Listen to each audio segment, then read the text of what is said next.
Well, good morning, Buddhas, and let's get going with the middle body arrays. The middle body arrays are, in simple terms, ab work, but it's not just about your abdominal muscles, right? It's also about the entire core strength muscles involving your lower back.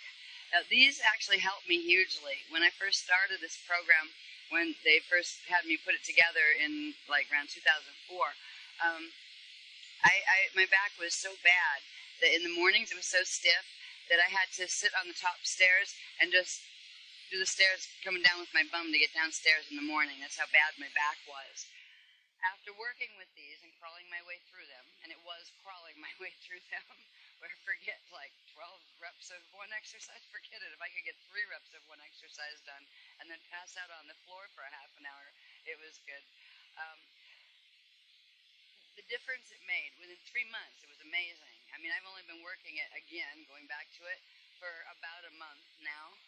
And I was beginning to look like I was pregnant in the last workshop. It was like, geez, gotta find clothes I can wear because my tummy's like out to here, right? Doing its thing as when my pudgy phase goes, because I haven't done stuff for 2 years. But even just after 1 month, everything is tightened in just a little bit, and that's not even with doing it as frequently as I should be or would like to be. So these exercises will really help develop core strength in the muscles back here, right here, and in the love handles area where you get that extra, like I still got that extra right there, right, and across here. And there's a whole thing different that happens with your posture when you actually get that core strength happening. It's something that once you develop it, because it takes a while to do that, a month to 3 months before you really can even feel where are those muscles anyway. It is really worth it once you get there. I would never recommend doing what I did was don't then decide, oh, isn't this cool? Look at it. I can like bounce a quarter off it, got my abs, no problem, and ignore everything for 2.5 years. Because guess what? It will go lax again. You will get where the hips and the back start hurting again because there's not muscle strength to hold them up. If you get them to where they're going, yeah, and it just shifts your whole posture. You just carry yourself differently, and you can feel your central vertical column better, and you just move with more grace when those core muscles are done. If you get them there, do them. We'll discuss how often per week to do them, but once you get there, keep them. It's not worth what you have to go through to get them back again, because it's like starting nowhere all over again. And you will get, at first, for some of you, if you're already decently fit, and also for guy bodies who have a bit more muscle strength in general, bigger muscles, you probably won't have an issue with doing like 6 reps. We're going to do 6 reps of each this morning instead of starting with the 12. It takes, once you get to the point where you can do 12 of them, and again, it's like, take the first exercise, you go through 12 reps of that. But if anything has that where it's like favoring one leg or one side versus the other, that means you do 12 reps on one side and 12 reps on the other before you move to the next exercise. So there's a lot of exercises there. On a good day, once you get those core muscles toned, it only takes about a half an hour to complete the whole set of them with 12 reps each. In fact, I got to the point where when I got really fit, I would do them every day, 6 days a week, and like I would actually do every one of the sets, the upper, the middle, the lower, 6 days a week. And is this still transmitting that? Yeah, okay. And I would do 24 reps of each, right? So you don't have to do that. But for people who are already pretty fit, and also for men who have a bit stronger muscle mass to begin with, guys aim for 24 reps when you're doing them yourself, because they'll be easier for you than they will for the women body. Now, women body can do 24 reps too, but hey, be happy. If you can get through 3 reps when you first start, that is an accomplishment. What's most important is if you're starting out, is one of the first things to feel is it won't be here where the muscles start to fatigue first. It'll be here. You'll actually feel like a burning going up your back on some of them. And also, you'll get stress in the neck area and across here for the ones that favor the upper abdominals. So it's funny. You can tell the muscles in your body that are weak because they will hurt first and begin to feel uncomfortable. When when you get to the point where you start to feel, especially like with the neck ones up here, you don't want to force it. If, we're going to, rep 3, rep 4, rep 5. Ow. Sorry about that. At rep 3, you start to feel where the neck is hurting and you're starting to feel funny. You just don't do rep 3. Pick up when you can next, but you just lay there and go, and let the muscle relax again instead of stressing it, overstressing it. Or you will find that the areas that aren't used to being developed, the first day it's almost like you don't feel them at all. And in fact, you almost get like a free week, because if you use them twice during that week, you still tend to not feel any of that like lactic acid buildup and ouch pain stuff. But I found the third week into it is where I did them just like I was doing them, but I start with the 12 reps of each, right? And the next day it was like, ow, everything hurt. Well, it hurt all through here, it hurt across here, but mainly all through here, where it was, finally it's starting to actually get to those front ones. These guys are not easy to work. The abs, they take a lot of putting energy into them, and one of the best ways to do it are versions of what's called a crunch exercise. But the crunches on here are different than just a standard, what they call crunch, because some of them you'll notice on the pages, they'll have like one leg up and one bent. When you change the leg positions in a crunch, even though you're still doing the same motion of bringing your upper half of your body up toward the bottom half, it's actually changing what muscles it's favoring, what muscles are doing the work down in the lower abs. So it's a way of not just having to do crunches that tend to just work up here, but also engaging the lower abdominals, which were some of the hardest ones to actually get where they do anything. I mean, even trying to feel, where are my lower abdominals? Like, contract your lower abdominals. Yeah. Oh, well, you're down there somewhere? I couldn't feel them at all when I first started the exercise. I suppose they're there because, my intestines are still being held in, but I could not feel them contract them. It's like, yeah, the brain contracts, but you can't feel anything here. So the positions of the legs in these, and there's one that's actually the wrong photo. If we look at number 5, Reyes 5, no, Reyes 5, the starting position is correct. The action position, the top part of it's correct, but that leg should still be at that angle as in the starting position, okay? So that was just one of the photos from, they put a wrong photo there. So we'll go through each of these, and I will try to explain a bit as I go along, because some of them are like, what do I do with which part? And then we'll do just 6 reps of them. But I will do the 6 reps on one side and 6 reps on the other if it's one of those that requires that, because it balances the amount of energy flowing through the axiotonal and meridian line. So it's better if you're going to do, if you know you only have X amount of energy, and you know that there's an exercise that, 12 reps, but it's, 12 reps on one side, 12 on the other. You're better off doing 3 on one side, 3 on the other, or 6 on one side, 6 on the other, until you develop the core body strength where you can go through all of them. Ideally, when you get fit with this program, with these exercises, and you will build strength. It will build the core strength, and you'll start to, they'll become easier. You can get to the point where you just literally go through them as one complete motion, where you don't even have to take a break in between them, and even upgrading them to 24 repetitions each. The ones I start with instead of even when I'm just starting, if I'm starting with 12, I'll actually do 24 of these reps, because these are some of the other part of the hardest muscles to actually really reach and engage. I think they call them the obliques, the love handle sets right here. Right? There's one exercise, and it's number 2, I believe, that targets those specifically, and I'll do 24 reps of those when I'm doing my program. So I double the count on those. You don't have to, but to start getting them where you can even feel them, because when you do this exercise, you hardly even feel anything. But if you do 24 instead of 12, you start to feel it, where the muscle actually starts to react like, okay, I'm getting fatigued. If the muscle isn't getting a bit fatigued, it means it's not growing. It's not getting challenged. And if it's not getting challenged, it won't make the little tiny micro tears, because actually muscle grows by having what is there do little micro tears that then heal and build stronger and longer muscle tissue. So that fatiguing feeling means, okay, it's starting to engage, it's past its present strength level, and it will move to its next. So it is worth doing a bit extra when you can. These literally open up the axiotonal and meridian line flows all through the torso area of the body, and they also begin adjusting, and as the muscles tighten and gain strength, they actually begin to hold the spine in a more proper, perfect alignment of itself. So the central vertical column actually flows better, and that has to do with building your pillars of energy from the central vertical column actually out, where it will be straighter instead of slumping. These will help where instead of like, doing the slouch where you just kind of like your body does this when you're not paying attention, where it's just kind of like a little pot out there, little shoulders kind of float you back, right? Where it just kind of goes, and there's a different posture, a different pose that starts to happen naturally.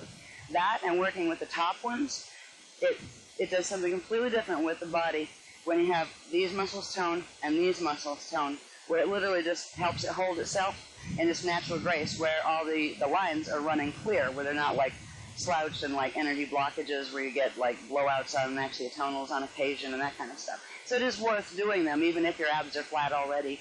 And if your abs aren't flat already, if you do these consistently, they will get you, tuck you all in eventually.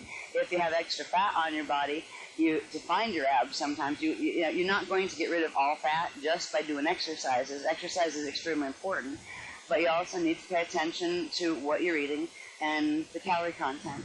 When I first started it, I was 40 pounds overweight, this program, and I simply, they didn't get into the details of the diet stuff. They just said, here, do the exercises, and from that point, just whatever you're eating. They didn't say, now we're getting more particulars of, how you really want to boost the nutrition in your body and stuff, but they said, just whatever you're eating, cut the portion size in half.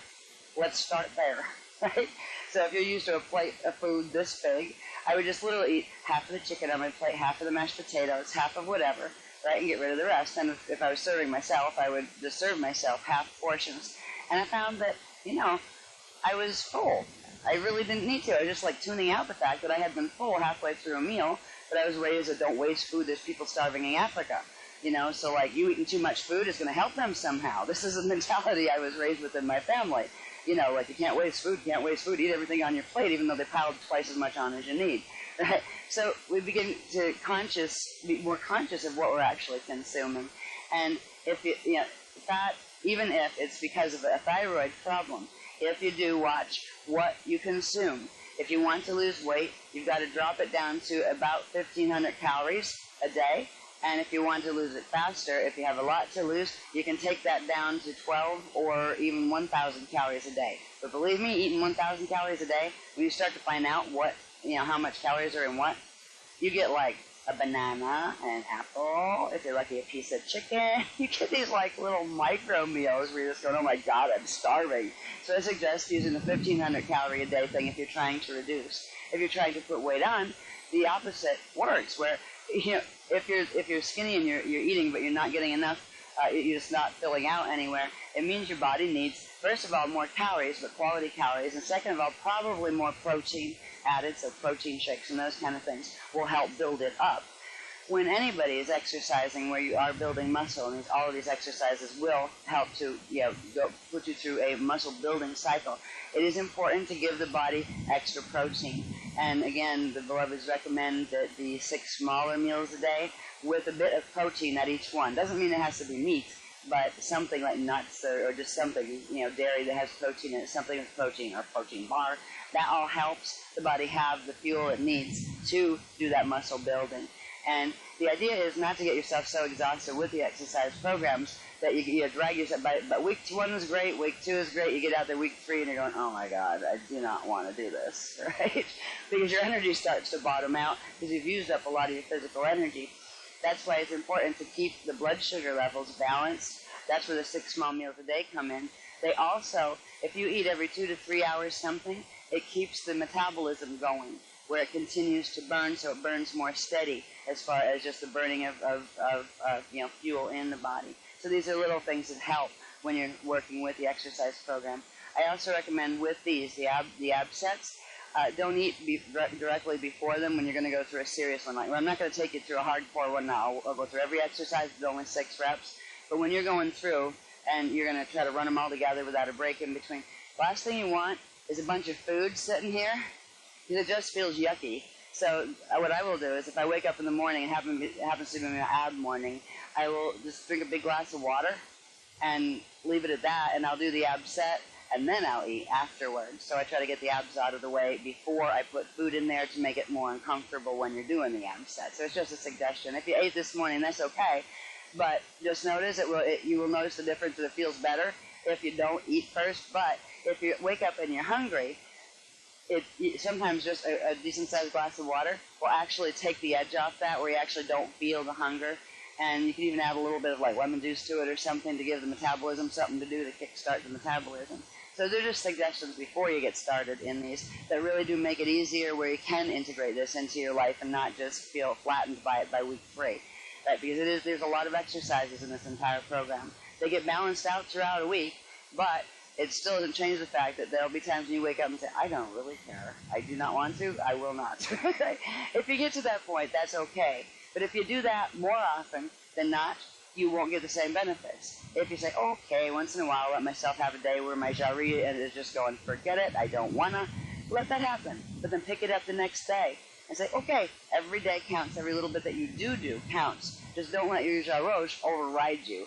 Because at this point, your jarosh will start not wanting to exercise. Why?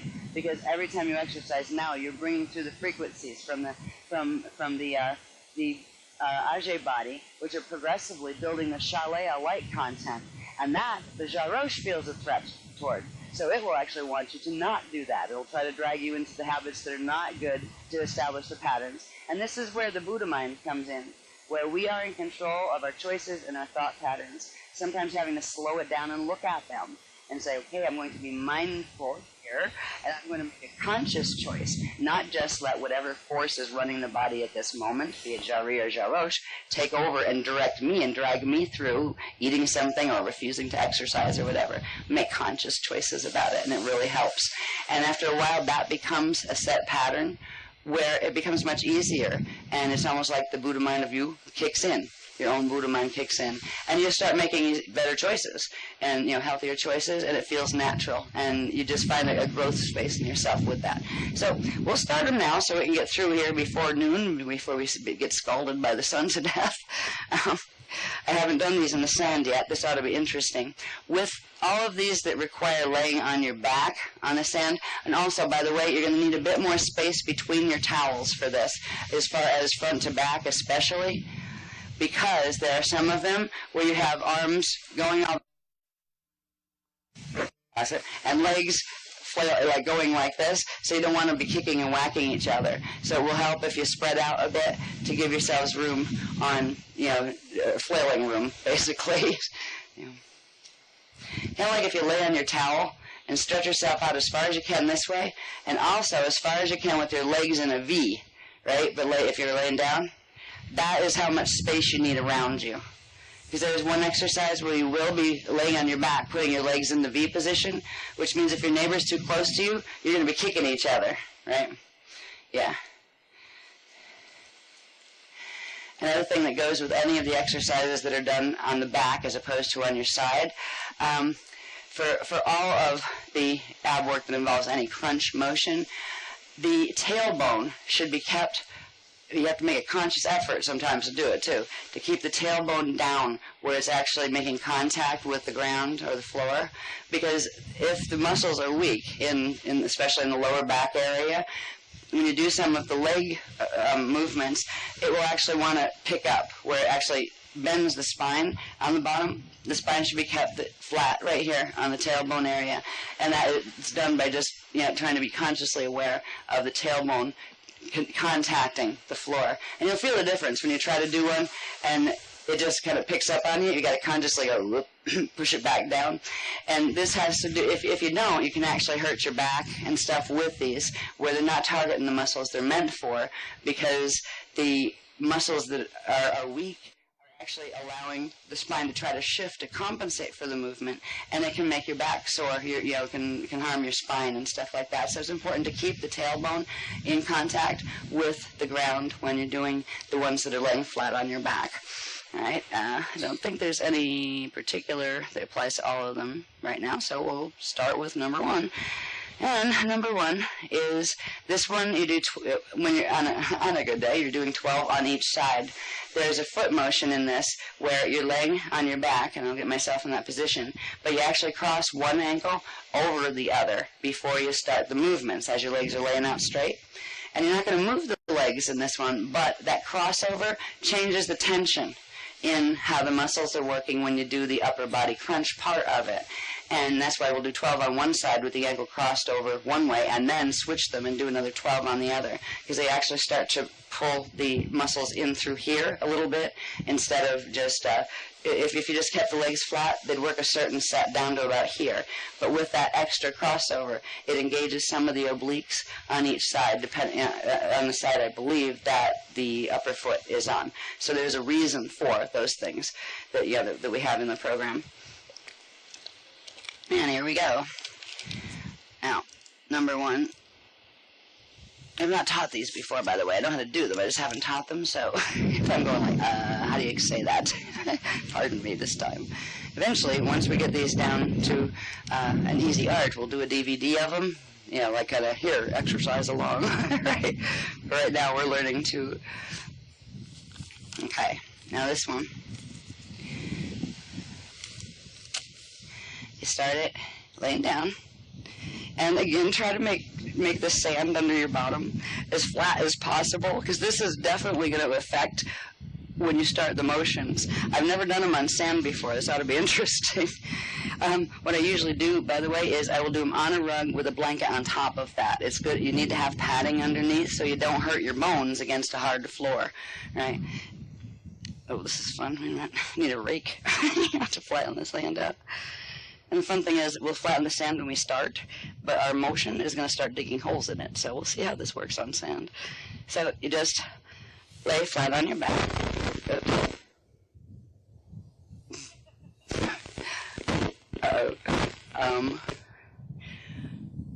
Any technological advice down there in the back? No. Why is it doing that? Is it the wind from the ocean picking up on the mic? No? Alright, because whatever it is, I don't want to keep cracking in your ear here, but we do need them on. Anyway, I will try this. Nope. I think it's the... It isn't. Okay, they're going to do a technical intervention here. Do an intervention here. Yeah, just take it out.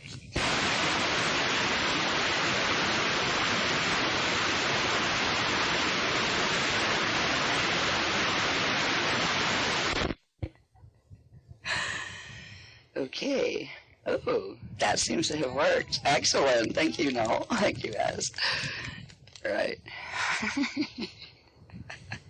All right. So you just lay on your back with your hands behind your head in classic sit-up position. You know, you fold stick your elbows out and fold your palms behind your head and rest your head in your palms. And then take one leg, it doesn't matter which leg you do first, and cross the ankle over the other one. Now, the arm motions that go along with this one are, again, they make each position of the arms pulls on a bit of different parts of the muscle. So it's to cover more of an area of the muscles than you would if you just kept your arms in this position the entire time. And a simple crunch, by the way, if anybody doesn't know, is one of these, where you go, remember, tailbone to the floor. We're not going, if you don't do tailbone to the floor, you get, right, where everything wants to lift up, and that's not targeting the muscles, and it's not good form.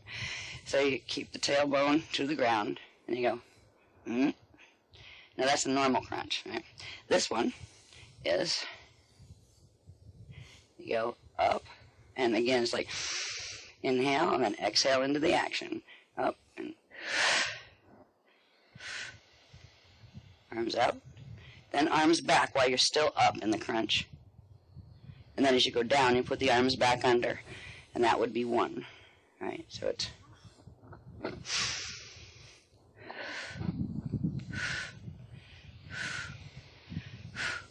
And when you get doing them fast, which I do when I'm running out of time, right, you go...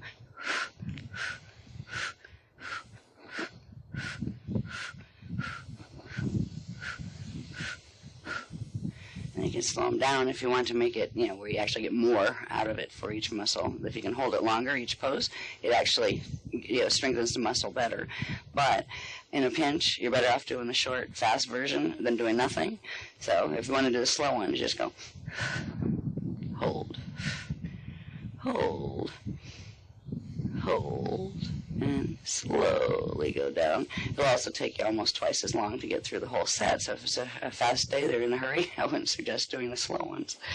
So let's do 6 reps of those really quickly, okay? Like all together, and I'll do them quick, okay? So you get the feel of when you're doing them quick, what the motion is. Inhale and exhale. 1, 2, 3, 4, 5, 6. Then switch legs, right? And you do the same top motion, but you switch the legs, so it shifts a bit of the pull down on the lower abs. And inhale in. 1, 3, 1, 1, 2, 32. 1, 2, 3, 3, 1, 2, 3, 4, 1, 2, 3, 5, 1, 2, 3, 6. When you're first starting out, it's really good to just kind of go after you get a set done, right? Like just let the muscles stretch a bit and kind of collapse, just because if you're not used to them, you will feel the strain. If you're strong, if you have strong core muscles to begin with, you won't feel it as bad. But do 12 of them, and you might even if you're like skinny and lean, you still might feel the effect of the 12. And if you're a guy, remember 24 reps is your goal. Right? Not to persecute the guys, but you got bigger muscle mass, so it takes more to actually develop it and get it to be challenged. Alrighty, then we go to the next one. The next one works the obliques, which are those side space love handles. It also works some of the upper back areas in the neck and some of the lower back. So what you do on this one is first just lay down with your knees bent, pointing up to the sky, and then roll your torso over to where you're laying on your side with knees bent. And this gets a little awkward. You have to find the position of balance and try to keep your body in a straight line and your knees with your knees bent. Sorry, got bug visits. There we go. Okay. And then if you're laying like this, right, where you're kind of still facing the same direction that your body is pointing on the side, then you have your hands behind your head with the elbows pointed and cupping your head. Shift over to where you can get it as flat as you can. The top half of your body, while keeping the bottom half, twist it over, pointing to one of the sides, right? The motion is a crunch, a side crunch, right? Where you go up like this from the side. So this part of your spine is actually turned, where you have the part of it facing this way, but the top half is actually turning to face upward, where you're looking up to the sky.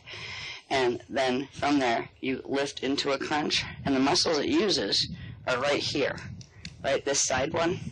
And what I did at first, because I couldn't figure out if I was in the right position, I couldn't feel anything if I was doing it right or not when I was trying to do the motions, I would take my hand and put it on that muscle and keep one hand behind my head with the elbow flat on the ground with my face facing upward, and lift that way until I could feel the motion of the muscle actually contracting. And that's when I kind of would find I'd adjust my posture a little bit. If my back line wasn't straight enough, it wouldn't work. I wouldn't feel it. But there's a point where you can feel, yes, that side muscle, that oblique muscle is actually contracting to do the motion. Once you find that spot, then you put the arm back where you have both arms under the head, and the arms work as weight, right? So if you have one arm under the head, it's not as much weight into the movement as if you have two. And then from there, you just go up, and you go 1. And try to hold your front abs in too while you're doing it. 3, 4, 5, 6, 7, 8, 9, 10, 11, 12. Now these I will do 24 of usually, because it takes that much to feel anything in that muscle on the side, the oblique muscle. So that's why I did 12 on that side instead of 6, like we're doing 6 reps. So I just doubled that one, because I double it when I'm doing the 12. I do 24 of them. And then you roll over and do the same thing on the other side, which is going to put my body between the speakers and the receiver, which is going to mess up the thing, so I have to switch my side over there. Yes, we discovered that I can't have my body between the little black box attached to me and the speaker set up in the computer, or it messes up the transmission. So we do it again. Remember, how do I do that? I'm trying to go over this way.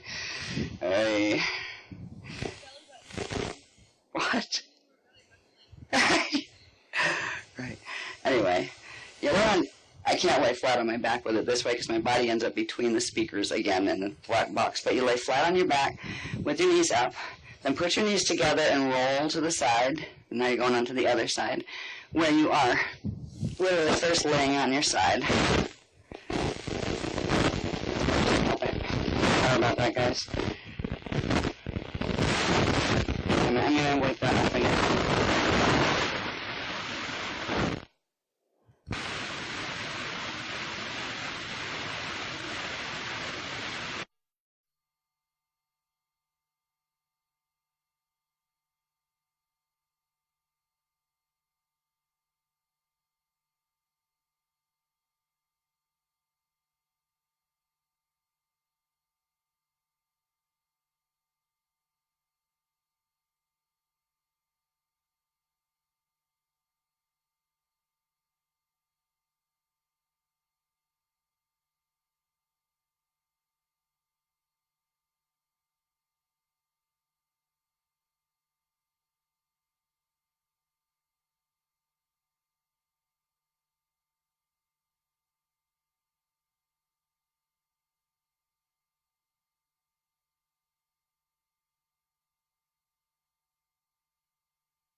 Yes. Oh, come on, stop it. Okay. What?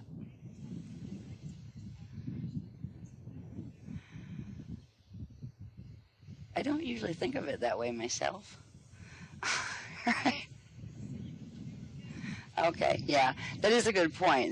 That's how I learned it. Yeah, where face up. When you're doing this one, you're supposed to keep your chin basically pointing to the ceiling or to the sky, right? Where you have your face up, is how I described it, and that keeps the neck and the shoulders in the right position when you're doing it. So I hadn't pointed that out quite as specifically as that, but that is good. Yeah, there's another one that says pretend you have an apple under your chin, right? Right? That keeps your face up and you're trying not to drop the apple, right? I didn't learn it that way, but it is it gets the message across as far as doing that. So the objective of that one is to make sure you're getting the work on that oblique muscle, that side muscle. We'll go to the next one now, and this one is a simple forward crunch with the addition of putting the legs upward. Now, if any of these are hard on people's backs, if anybody has, like back problems, here we go again. If they're not used to exercising, there are versions of some of these that we'll cover in the adaptive session the day before we go, where you don't have to start them with the legs up and those kind of things. But if you can do it, you start with the legs up, right? Point it, and oh man, just simple forward crunch. Remember, tailbone to the floor, simple forward crunch, and you're trying to use these muscles all across the front, and it's almost like a motion where the muscles contract in toward the center line of your body, just like that. That's the motion, and you just 1, 2, 3,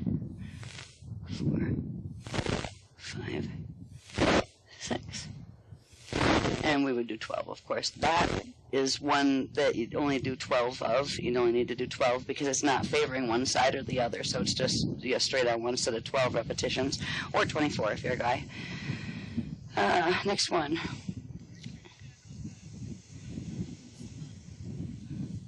Where's your chin on that?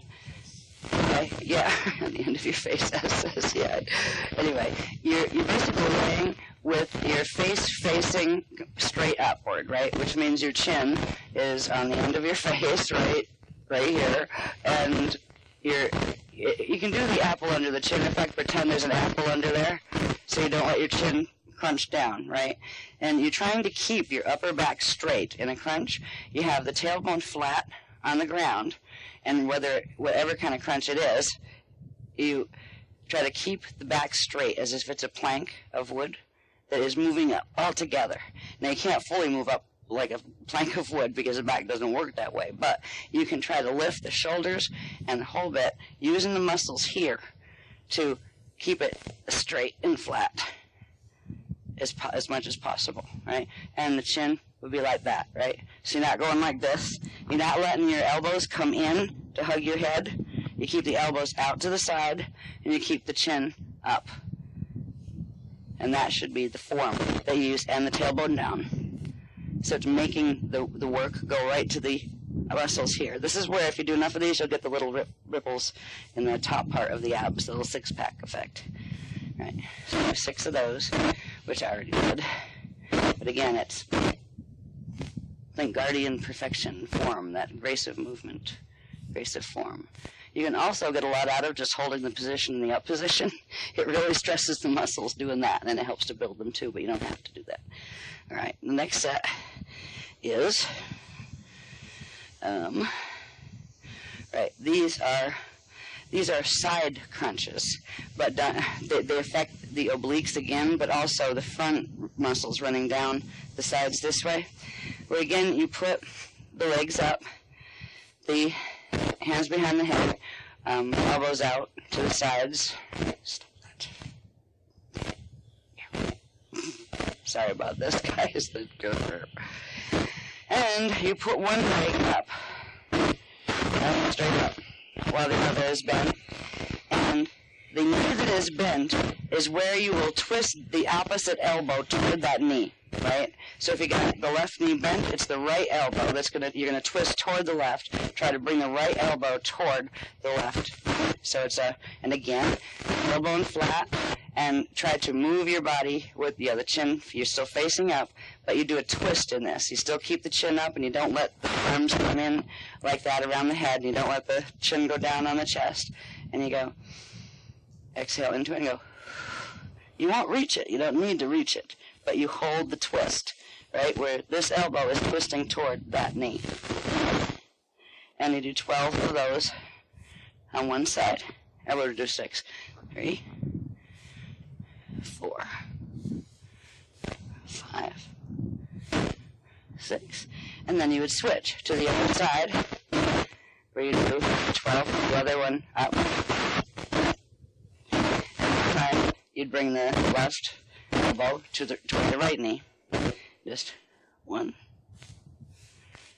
2, 3, 4, 5, 6. Yeah. And the feeling you should be feeling, it's almost like, I get a feeling of a clamshell, right? As if the line that separates it, there's a clamshell of my abs that are right here like this, one side of the shell on each side. And when you do these lifts, these crunch effects, it actually takes the clamshell and closes it, right? And brings the tension in toward the center. And then when you release it, it opens it back up again. So that's what the motion in the muscles actually feels like, where it's actually grabbing in and holding in this way to pull you up. And then when you go down, it opens back up again. Okay, the next one. I'm going to shut this off for 2 seconds so I can cough not in your ear. Here we go. Excuse me. Okay. Well, sorry. You should be used to it. You too by now. You live close enough. Anyway. Okay, the next one gets a little more challenging, and this was the one that the action position, the top part of the body is correct in that photograph, but the leg that's sticking up shouldn't be sticking up. It should be at that kind of, it's not exactly a 45-degree angle, but it should be at that angle all through the entire exercise. So the leg should look like the start position all through the exercise. This lowers the motion moving downward from the upper abs area where the ones before this have been working, starting to move the motion down into the lower abdominal regions. And this one, again, is it's a side one where you're going up toward one, to the bent knee with the opposite elbow. But you have the other leg. You start out in this position. You have the one knee that's bent up, but you have the other leg, and that'll be in straight up. And stop that. Sorry.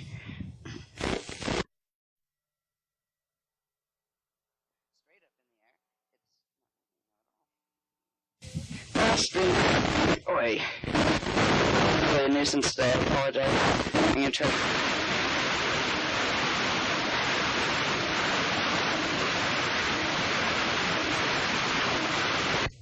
If that helped.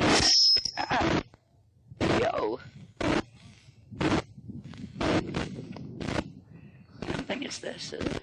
It's that. It's the connection. Anyway. Oh, man. Sorry. Okay. Technical. Excuse us while we have technical difficulties. Okay. I'm just going to have to try to work through it, actually, or use a megaphone and scream it at you and forget the electronics here.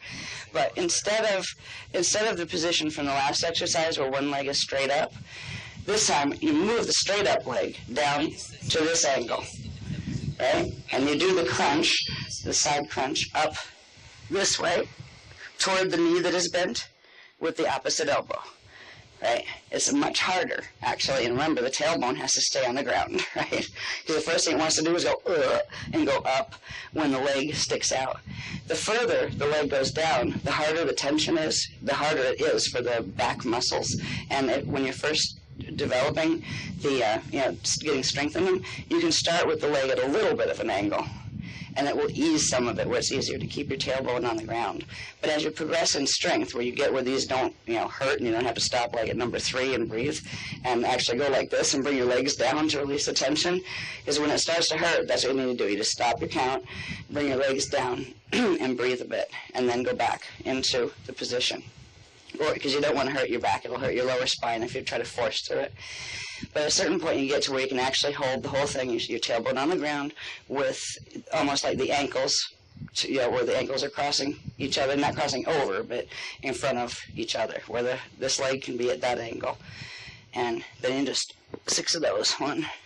And again, you try to keep your upper body kind of straight back, and just twist the shoulders, but don't let the elbows come in around your head. Yeah. And then come out of that and do the same on the opposite side. And these are quite hard, actually, especially when you're doing them in a row. Like, this is the next step after you've done a bunch before. So you can build up to these. If you start with 3 reps, that's good. And again, you do it on the other side and twist to the other side. You get to the point, like I'm getting right now, where my upper body won't go up because my lower back has reached its fatigue point. 4, 6. That's those. So those, if you can't do them easy right now, it's okay. You just build up to them. So even if you have to do them just one at a time, 1 rep and then rest the back and take the pressure off the legs by bringing them in and then put them back, into whatever it was. Yeah. Okay, now next one. I can hardly wait to get to the ones where we got arms and legs moving simultaneously and this electronics thing. Just we'll see where that goes. Okay, once you get that far, you can kind of go, oh, thank God, I got those out of the way. Right? That top section, 1 through 5. Now you get a little bit of a break because this exercise isn't as hard, but it works the lower abs. We're now working on the ones that are moving into the lower abdominals. And this is simply, you lay flat on your back, you put your legs up at a 90-degree angle, right? start position is with your arms straight up like this. And the action is going to be, you're going to roll using your abs, the front abs. Try to roll yourself up where you can touch your ankles.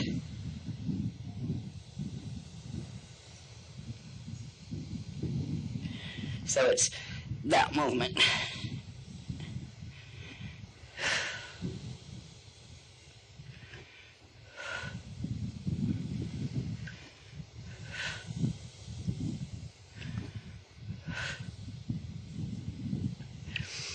And again, I usually do 12 of those. They're easier when you're not having sand shift underneath you too. I was noticing like I'm in a hole here, and it's like hard further to reach than it usually is when I'm flat. So do 6 of those. The next ones are the leg lifts. These can be a bit rough on the lower back as well if you don't have core muscle strength developed yet, but they will also, of course, help you develop core muscle strength. And again, if you have any back problems or whatever and you're seeing a doctor for them, you really need to ask your doctor if you can do these, if he thinks these are all right, and show him, what the action is in the photos and describe it to him. All right, and they're quite simple. They're just inhale, and then on the exhale, raise the legs up, and then down, and up, and down, and tailbone to the floor, right? Because that tailbone to the floor transfers all the work to these muscles, the lower abdominals, and to the lower back muscles that are supporting the lower back. And that's where you'll feel it first. It'll be in the back before you feel it in the front abs, the lower abs. Whenever you feel you need to, you can take a break and put the legs down and then start over again to finish your reps if you need to. I tend to, once I get in shape, I do 24 of these just to keep the strengthen the lower abdominals. You can also, if you need to, this is one of the adaptive ones, and the adaptives will show where you can start it with your knees up, right? And do it in the reverse position. It is easier, where you start with the knees up and start this as your start position, and then go down as far as feels like you can still keep your tailbone on the ground, right? It won't be as far down as what you're doing down here. It's much harder.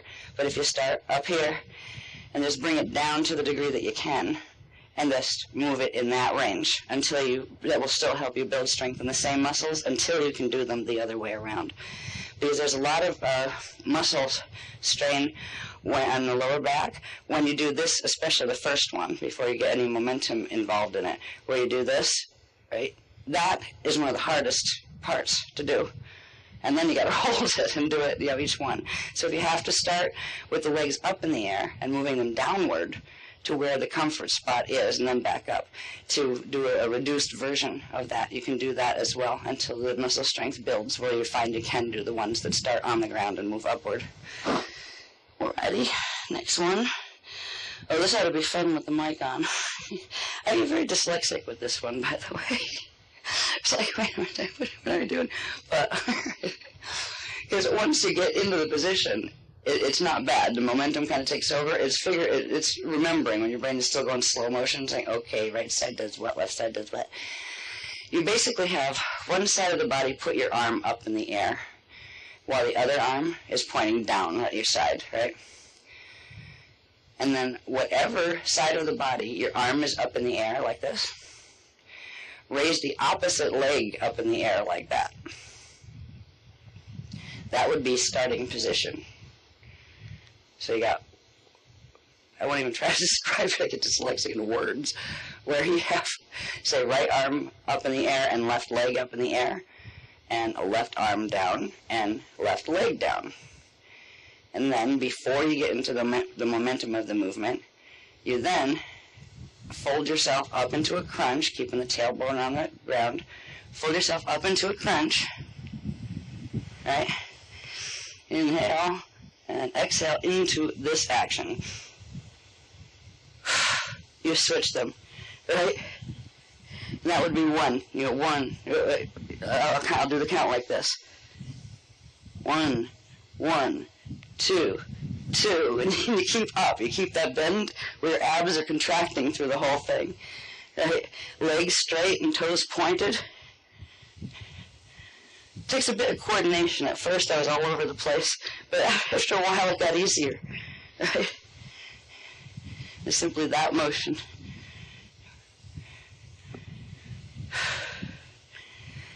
Yeah. And do your best to keep your toes pointed and your legs straight. You don't have to lock your knees, but try to keep your knees as straight as possible in this one. And with this one, as long as you do the count where you go 1, switch 1, 2, switch 2, you're working both sides of the body at the same time, so you don't have to do a set where you start with the opposite setup of hand up and leg up. So if you just do it like we just did here, right, and 1, 1, 2, 2, 3, 3, 4, 4, 5, 5, 6, 6. So you can get it going quickly as you build strength. It really does a lot for the upper abs as well as works the lower abs. So that's a really good one. Once you can get the momentum down, if you use that one regularly, you will feel and see is tightening in here, and also a strengthening of the lower back muscles and the muscles that hold the core muscles that hold around the torso and the lower back. The next one is number 9. Number 9 is, I do believe, what they traditionally call a bicycle. Okay? It's another one where you have action momentum taking place with legs and upper body movement simultaneously. And that means it's working the upper abs and the lower abs and the back muscles going all the way down, to the torso and the middle back. This one, you put your hands behind your head, your palms, cradling your head, and your elbows out to the side. And like any crunch, you try to keep your shoulders straight, your back straight, tailbone down, and don't let your elbows curl in. You don't hug your head, all right? That takes it out of form, and it doesn't work the muscles properly, and it could also hurt your back. And this one, let's see, how do I start? I start with one leg up. All right. Now, this is another one of those where you cross over. If you got your left knee up, it'll be your right elbow that you're going to bend toward the left to bring your right elbow toward the left knee. All right, so you go. Inhale and exhale. Right? But when you change this, you're going to switch positions while holding the crunch up and actually roll the shoulders this way toward the other side as your legs do this. Right? And you don't put the legs back down on the ground till you're done with the set. So it's...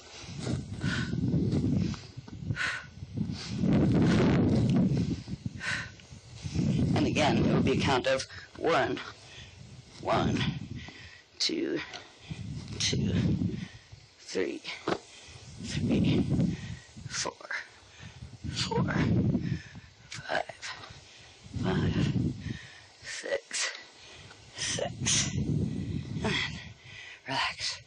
That's another one that if you just work with it, even if you do a few reps at a time, you'll build enough muscle tone and strength to start feeling where your back is supposed to be. Because the first thing, when you're working anything with crunches, the back tends to want to do that thing where it's curving in, where it's trying to pull your shoulders are trying to curve in around your head, and your tailbone's trying to come up off the ground to compensate.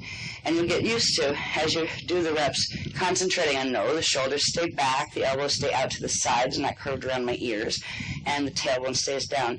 You will develop strength where it starts to become a natural movement, any of those crunches, where you can feel the body lift up in grace, be it twisting or be it straight. So it's worth working them. If you work the exercises, even if your form is relatively all over the place when you first start, but if you keep in mind what form you're aiming for, that you will eventually actually get into that form as the muscles strengthen. And these motions will strengthen the muscles, so you can do that. Next one, we're almost done. The next one's pretty easy. When you first start, there's another one that you have an adaptive version of it that we'll go through, is if this is too hard on its own with your hands down to the sides, it starts with the hands down to the sides and they stay there, you can also put the hands up and say if you lay in front of your couch or something where you can put your hands under and hold on so you get some kind of leverage underneath here. It will make this easier until you get the strength in the back muscles that will make this move, easy to do with the hands to the side. So you can use the momentum. You can use the leverage of holding on to something up here. And I always use, like, when I first started, I used the under edge of the couch. I get my fingers under the edge of the couch, and I would just use that and, like, pull up into the position. And the position is basically, the start position is this way. Right, so whether your arms are down, which is what you're ideally aiming for, or whether they're up under the couch, the move is to actually use the ab muscles up here to lift your torso up, right? So you're going, well, you inhale from here, and then, and hold, right? Now, if it's too hard that way, it's a bit easier with the arms up, especially if you have leverage to hold on to. And you crunch and try to feel the crunch in these, because you're trying to use this part of your anatomy to pull your legs up there. And then release. And then again. And hold and release. And 3. No, I'm not supposed to be. I'm trying to get around the cord that's running under my armpit at the moment. There we go. Now, the head should be, straight, and this one, you're actually lifting the tailbone off the ground, right, with the abdominal muscles in the front. So it's simply, the top part of you should stay flat on the ground, and you should curl up the bottom part of you. And the top part of you is going to want to go, right, like that to compensate. Try to keep it flat. Because if you arch the back, it takes the tension out of, the movement out of the ab muscles that it's trying to work. So,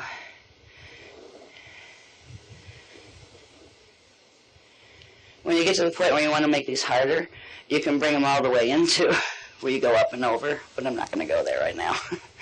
Yeah, after about 3 months of doing all of these regularly, where they become easy, then there's adaptive things you can do to make them more challenging. But we'll start out just getting through the program of 12 reps each eventually. So that's that one. I find these, the ones that aren't using both upper half and lower half at the same time, they're almost like, oh, thank God we're on that one. Because they give you a breather in between some of the ones that you do have to, the ones that you're using top and bottom and momentum, because they give you good cardio, and they can make you quite tired. So these are put intermittently where they give you a little bit of a break from some of the more active ones. Now we're on number 11. Number 11 is another one of the top and bottom parts of body ones. And it starts out simple enough, where your knees are bent, right? And you put your palms up to the sky, right? So this position, like your arms are in an L shape with your palms and your elbows up to the sky. And what you're going to do is you're going to fold up both top and bottom half into a crunch, a straight crunch. We're not doing a twist side crunch, right? And when you get up there, then when you come back down to this position, you're going to straighten the legs all the way out. Now you can start from this position, but it's much harder, actually. It's got that one wicked where the back muscles go, ow, where you try to bring the legs up for the first time. So we start it in this position to take that strain off the back. Again, the tailbone should stay on the ground, and the shoulders should be, straight across. And it's basically, you just crunch up, go inhale and exhale into this position. And now when you're going to go back down on the inhale, your legs go straight out and stay up off the ground. And your top half goes back down. So you end up like that, right? So it's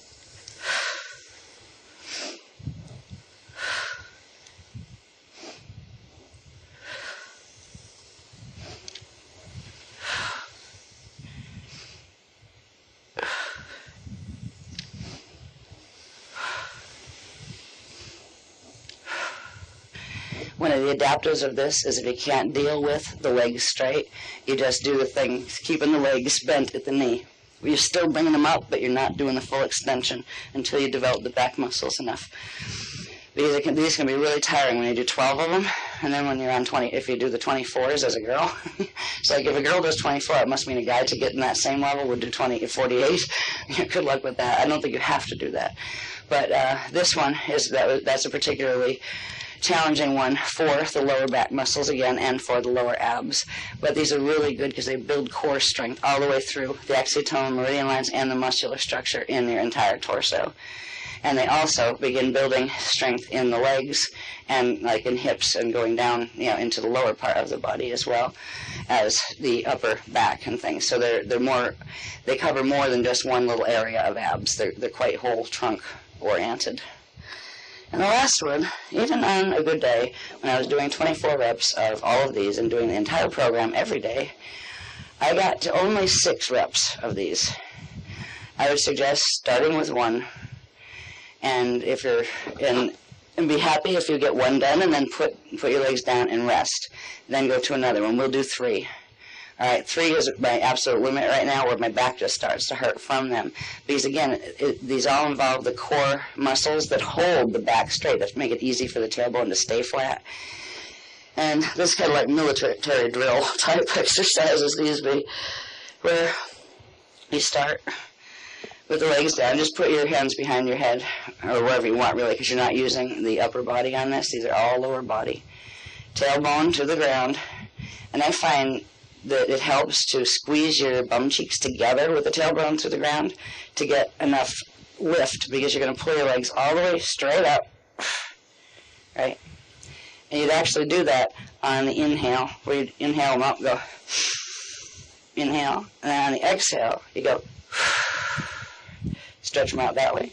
And inhale, bring them together, and then exhale, 12 little kicks. Now that's easy. Then you go inhale, and bring them down halfway, and hold them there. And exhale, inhale, and 12 little kicks.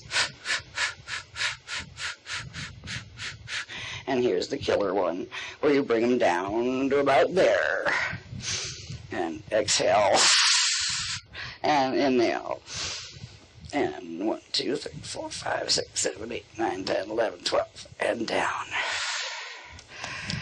These do everything. Down here, back here, up in the middle of your back. They're all over the place. You can feel the muscle tension all over the place. Now, I'll do 3 of those. But these will really make a difference in like the lower abs, like if you got the punch type thing there like I do right now. Even if you just start with like 3 at a time with resting in between them, get up to 3 and then move yourself up to 6. I never got to more than 6 because it was excruciating by the time I got to 12, and it's at the end of the program, which means your muscles are already tired, right? And they put it that way on purpose. So they said do it that way. If you can ever make it to 12, that's fine. But start with like 1, and then a break, and 2, and a break, and 3. So we're going to do the 1, 2, 3. I aim for 6 when I'm at my height of my fitness program. So it's again, inhale up. I remember back, tailbone flat, squeeze butt cheeks, and inhale up. Then exhale out. And you can do them faster too, right? Inhale in, and then 1, 2, 3, 4. Down.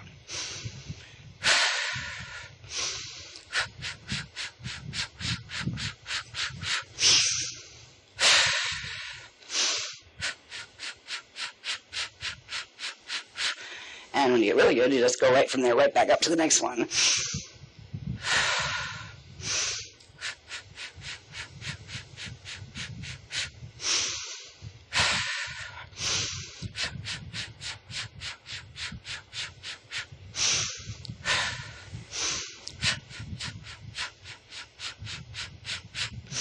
And 3. So you can imagine how if you decide to do 12 of those at the end of all of the others you've already done 12 of, right? Yeah, you can make these as hard or easy as you want to. But that one is number 12. So we made it through the 12 middle radius. Now once you get done with those, I find, because they use the back muscles and the ab muscles so much, that remember that stretch where you put one arm out and the same knee up? Then you put the opposite hand on the outside of the same knee while your face is facing the hand that's stretched out, and you roll your bottom half over. This one's really good after doing these. And just breathe into it because it loosens the whole spine up again. And then do it on the other side as well. Oops.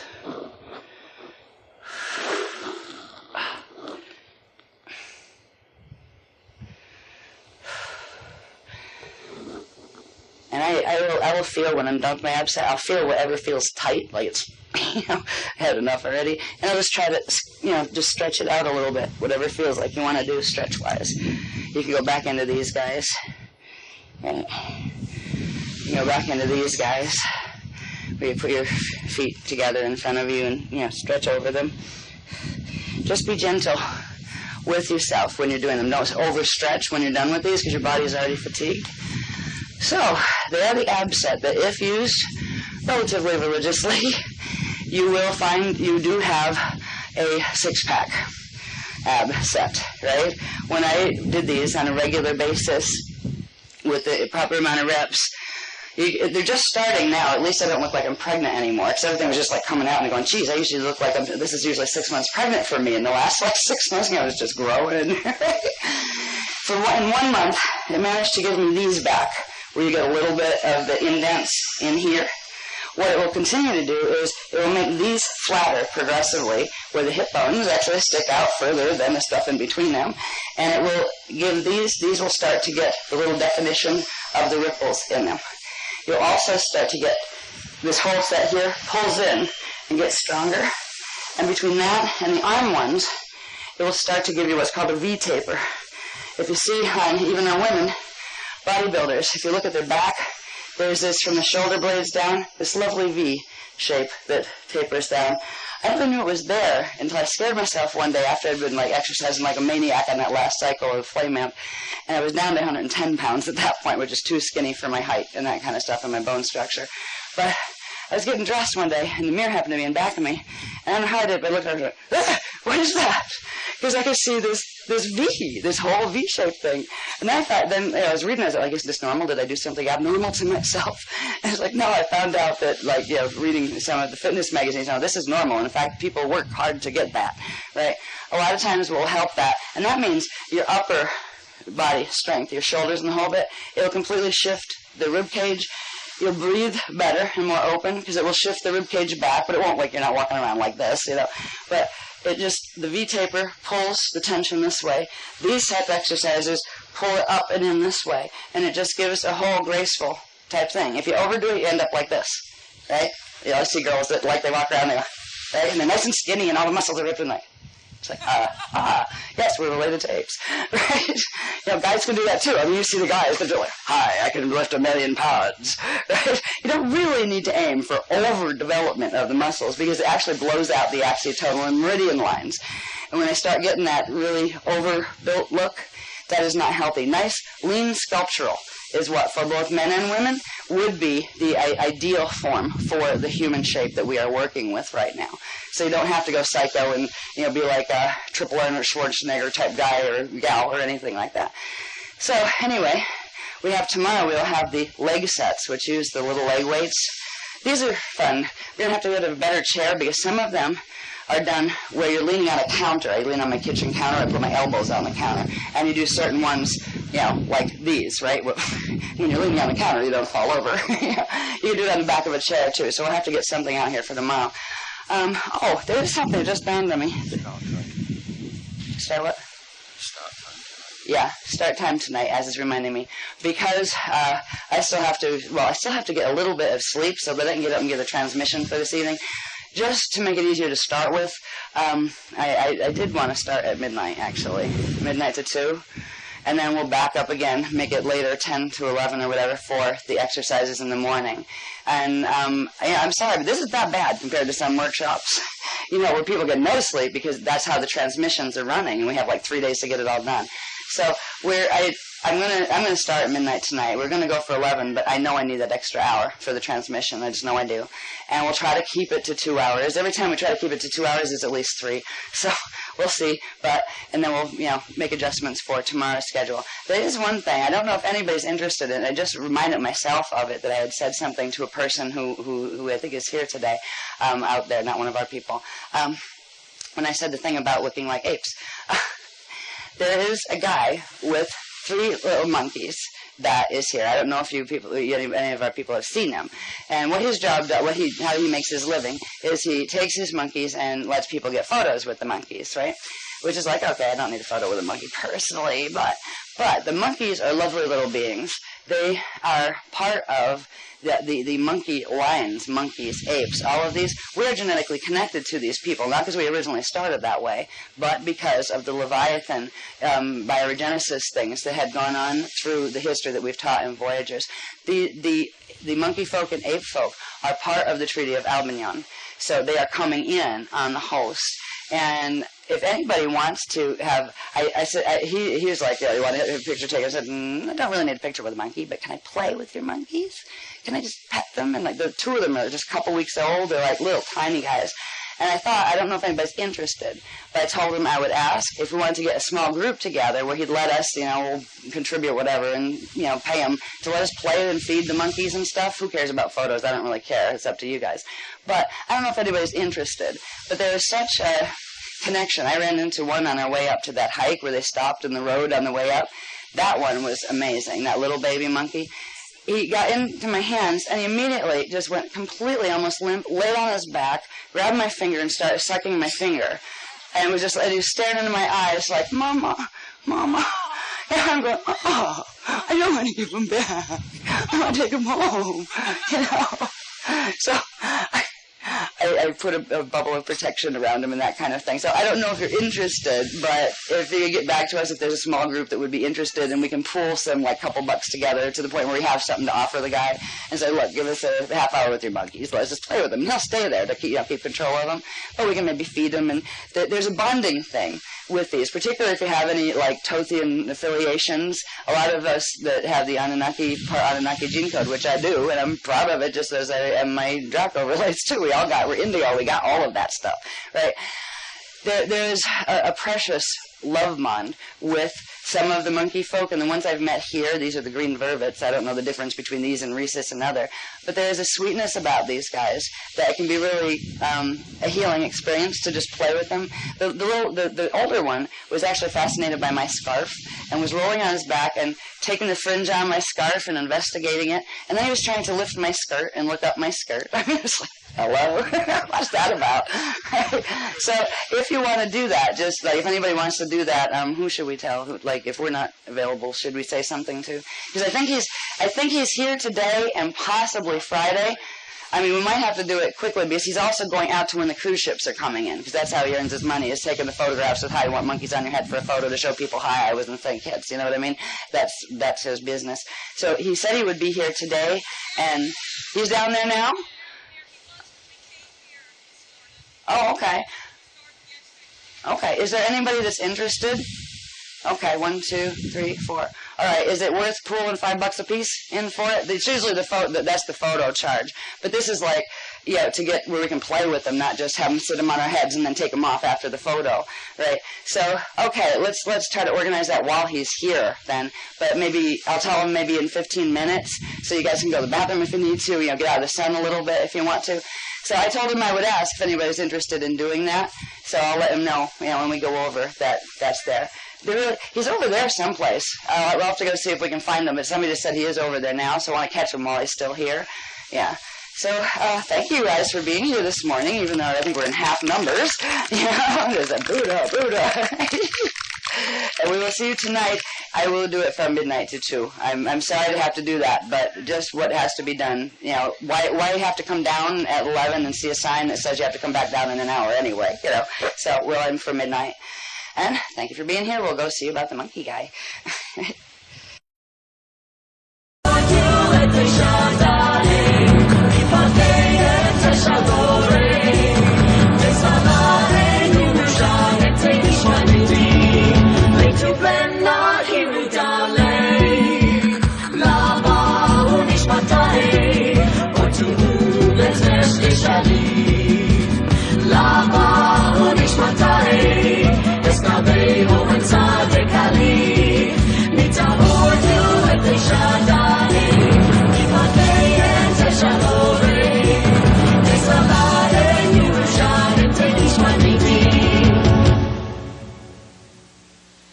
Late to blend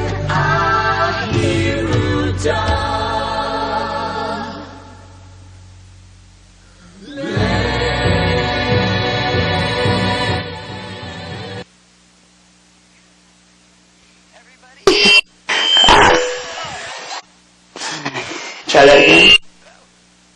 Loud. You can turn it down. Oops. What are you doing? Okay. Yeah, that sounds a bit better. I hope.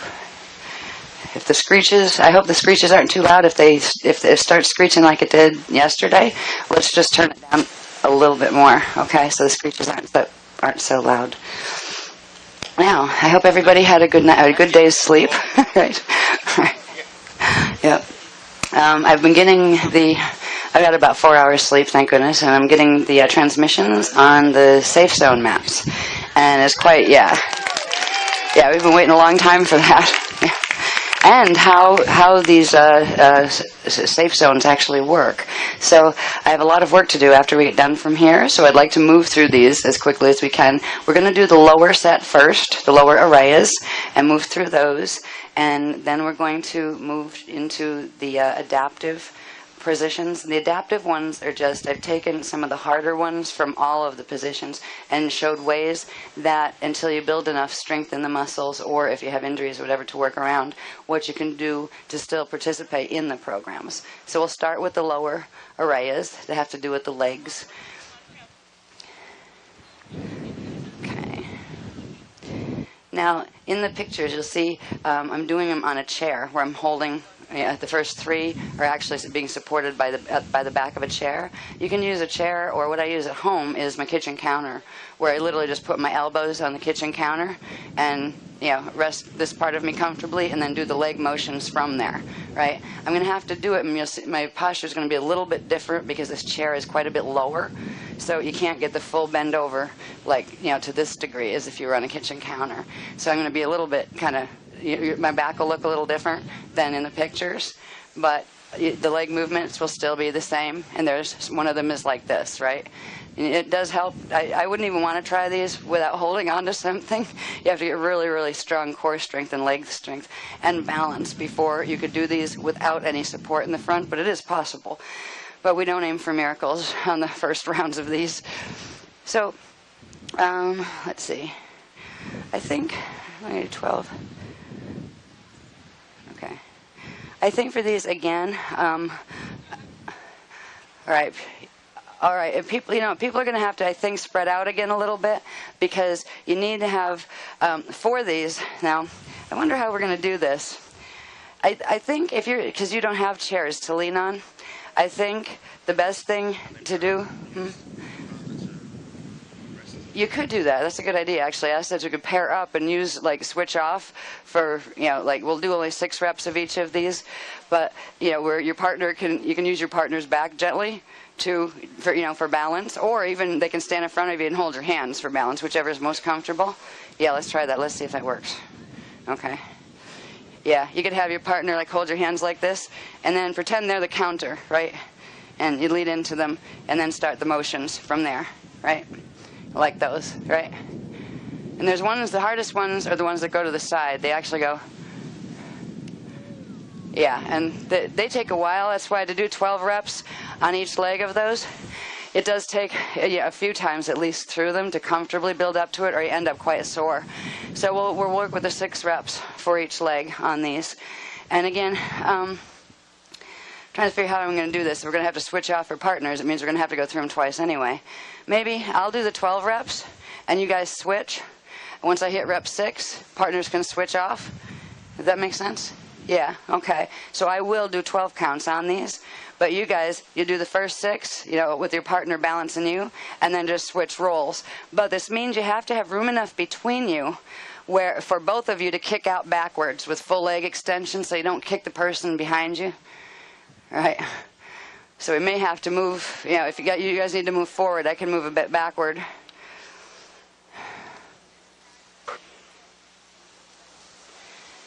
Yeah, we could do these like this. Let me see. I'm going to practice on you. Come here. Right. Okay, let's see. I'm going to do mine. Yeah.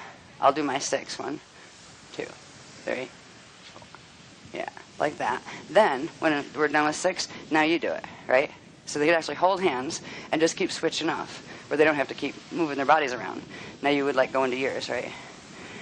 Just up, knee up, and then back, right? Right. Oh, this is a new idea, actually. Maybe we could do it simultaneously.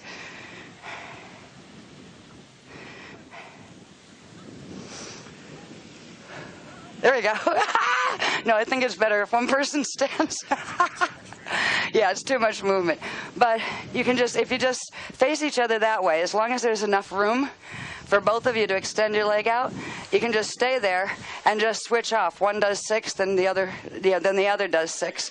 And that should work easy enough for everybody. There's only 3 of them that are like that. And as far as for the supporting partner, when you're being the supporting one, you really need to hold rigid so they can lean some weight on your hands. Okay. That's also an option. You could do the back of those. Yeah, but it's gonna. I don't know if it's even worth trying to do that. Really, I think the partner effect might work better than trying to drag all of them out, because you can at least get the height of the arms a little bit higher, which it should be if you were leaning on a kitchen counter instead of having to lean down into the posture. You know, so when you're supporting, if you support like this, right, it gets the person who's doing it arms here, and you can get that arch and the straight back better than if you're using the chair where you have to bend at a different angle. Either way, it's the leg area that we're working on most. But when you do them at home, like on a counter, the little bit of that height of the counter actually helps strengthen the muscles up here more too, where if you're leaning in a bit, it doesn't use these quite in the same way as when you're more bent over. So that's why we do recommend using the counter. The leg movements themselves are not that difficult, but what I do at home is 2.5, right, and 2.5. Yeah. I'm not a patient person. And I basically do them like this. It's sunk. Like this, right? That's when you really start feeling them. The hardest ones like that are where you go out to the side, then straight out, then back down and down. All right, so I'm not going to show you them with the leg weights on, but I just wanted to demonstrate. If you really want to get some bang for your movements, right? That's what you need to do, because it actually really strengthens stuff. Start with a 2.5. First just learn the movements, but the muscle development and the toning of the axonal lines and meridians comes in when you add resistance to it. And start with 2.5 and then work your way up to 2 of those. I haven't found any weights that are like a 5-pound ankle weight, but I'm sure somebody makes them. So if you can find 5-pound ankle weights, you don't have to have 2 of them wrapped around your entire leg like that. But I haven't had time to hunt them down. For guys, again, because guys have stronger, larger muscle mass, I would suggest using even like 5 or 8. Try them, see what it you have to feel where that resistance factor is. Where you go like this. That's easy. It really is easy. You can just like go to sleep while you do it, right? But when you need to put enough weight on where you feel it, when you do this, you really feel like in through here. And that means it's working. That means it's going to tighten those muscles and build those lines. So these are weighted. All of them, in fact, are weighted exercises, but they're the ankle weights. Okay, so we're just going to go through the first one. The first one, the picture, my leg isn't actually up as far as it should be. It's supposed to be, the knee and the foot should be like at 90-degree angles. It should be as straight as you can get it when that foot's up in the back. All right, so let's try it with a partner person. So I'll move this side. Oh no, don't rain on us again. Okay, now let me see. Just gotta get used to doing this with this particular way. Okay, this one, the starting position is actually up. This is also hard when it's not on a completely flat floor. So the starting position is actually the up position. All right. Now, if my leg is not at that 45 or the 90-degree angle, I can't tell, right? And this is why mirror helps when you're first learning these. So you start up, and you just go and leave the back straight and down like it is. 2, 3, 4, and then tip your foot up actually like that. 4, 5, 6. I'll do 2 more of those. 7, 8, 9, 10, 10. I'm just trying to get the movement down. 11, 12. Okay. Alrighty, now we can switch, and I will do them for the other set. You can switch hands now, who's leaning and who's not, right? You just switch off so the other person can do it, and I'll do 6 more. I'll do 6 more on this side, and then I'll go into the ones on the opposite side, opposite leg. 1, wait, there we go. 1, 2, 3, 4, 5, 6. This adds quite a lot of challenge to it, by the way, as far as the balance, instead of a hard surface. I might try that, yeah.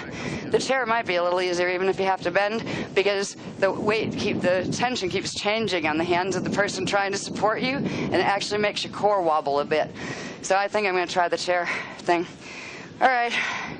So if you want to try the sides of the chairs like that, you could actually fit 2 people on one chair, one on each side of the back.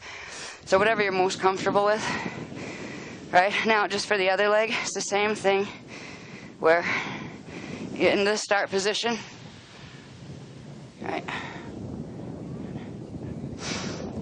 And you pulse the leg up. It's called pulsing. 1, 2, 3, 4, 5, 6. They're a bit of a challenge when you put the weights on, so you know. Right? Yeah, it is better actually to try it that way. It's too floppy the other way because of the 2 bodies trying to balance the movement. The next one is again where you have to hold on to something, and this one is the trickiest one, and for me, what I did with these is I didn't think about breathing first. I thought about getting my body through it first when I was first learning them, and then trying to become more conscious of the breathing. And basically, the exhale should be where the action is taking place, where you're exhaling energy into the muscles. But at first, when you're just trying to learn them and the combinations and holding your balance while you're doing it and that kind of stuff, it's best to focus on what your body's doing first and get that down and then incorporate the breathing. So the next one is, how did I start this one? You can start it really from any one of the positions. I started with knee up, okay. Okay, you go. Kind of like inhale and then right out to the side and back and down. Yeah. This one is the one I always cringe when it's like, oh no, it's time for that one. But after a while, it gets easy, believe it or not, and it goes fast. We end up doing them like this. You go.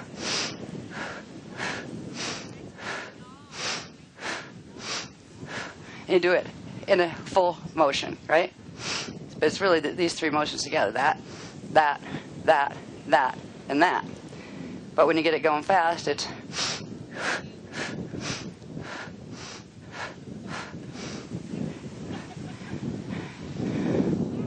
1, 2, 3, 4, 5, 6. Now, because that's a compound move, at first you can work on just getting from this position to this position. And that position is technically your knee and leg should be running parallel with the ground. Right? It takes a little bit of time to get it up there. So then when you do the extension, it actually should be that L shape again, that 90-degree angle. If you need to start easy, where you just do them like this, knee ups, right?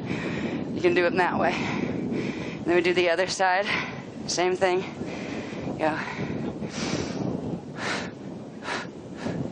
And when I do them at home, I do them at this speed.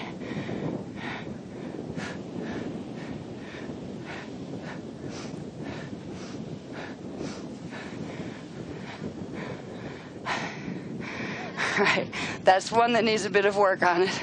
It's also one of the ones that is on the adaptives chart. These three first ones are all on the adaptives chart, where they can be done on all 4s, which is a lot easier to start with, to do the moves when you're literally on all 4s. I'll go over them when I do the adaptive session, but where you literally do them this way. It's much easier for some reason. There's much less tension in the back and stuff. So to build up the strength in the legs and in the lower back to do it, you would start in the adaptive position. And same thing with the other ones that I did before, where you go, right? You do these this way, right? But if you want to, develop them further, once you get past the, the initial ouches where you're developing body strength, then take them up into the standing positions, and it gives you much more of a workout.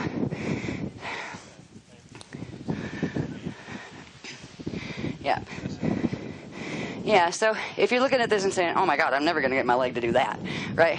Start it in the kneeling position, and you'll be surprised. All of your energy can go. You're not trying to stabilize your body's already stable. So you can focus the energy into the leg you're trying to develop the movement from.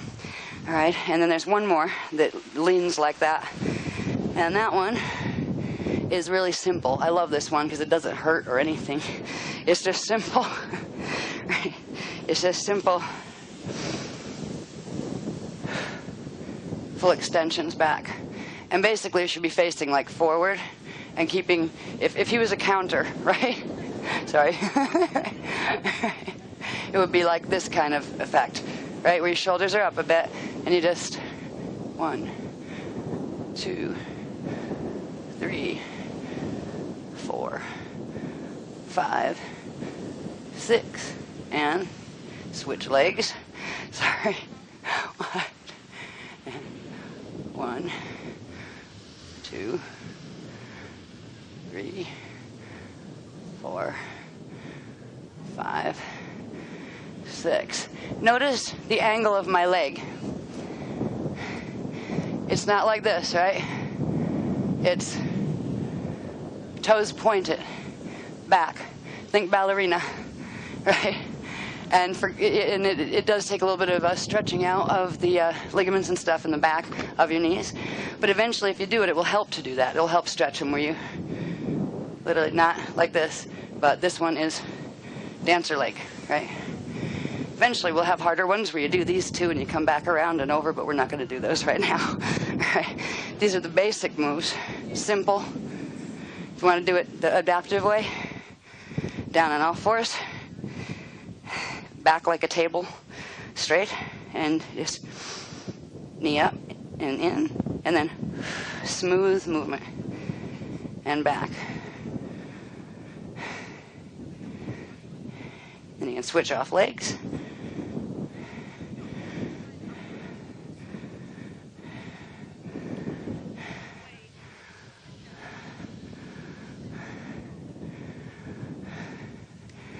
You can give it, like if you're having any problem with these, trying to get the coordination, because there's a balance thing that happens with these, even on all fours. You're trying to say, how do I get my back kind of like where it belongs? You have to think straight back, whether it's at this angle or as the table shape, straight back and smooth movement of the leg is what we're aiming for. So before worrying about putting weights on, get the general movement down and the fluidity of the movement, where you can go through, the 6 or 12 reps before you worry about the added burden. But it does really transform actually the shape of your legs. The reason I have my little pudge on right now is because for 2.5 years I haven't done any of them, right? And I noticed the difference because before I could stand, and this was after losing like 40 pounds in 3 months with just doing these exercises and not eating quite as much quantity of the same foods. I found that there's this wonderful moment, at least for me, where my thighs didn't touch for the first time in my life, right? That was quite amazing. I don't know if I'll ever get that back. I'm 44 now, and it's not like the top number one on my priority list, but these exercises, they strengthen the legs and the core, the lower core. They actually work the abdominal sets as well. And what they're doing is really bringing power into the axiotonal lines and meridians that are running in the legs. You'll start to get refinement in like the muscle shapes and things, where you see, like, how runners' legs have those quite amazing shapes. You can see all the muscles and stuff. You'll get some of that, not to the degree as if you're a runner, but they are really, really worth learning how to do them. And I do these. These are usually ones where I won't do them on a day where I'm doing anything else. until I'm into my program. I mean, ideally we do 2, either like middle and lower or top and bottom, whatever, in one day, not necessarily at the same times.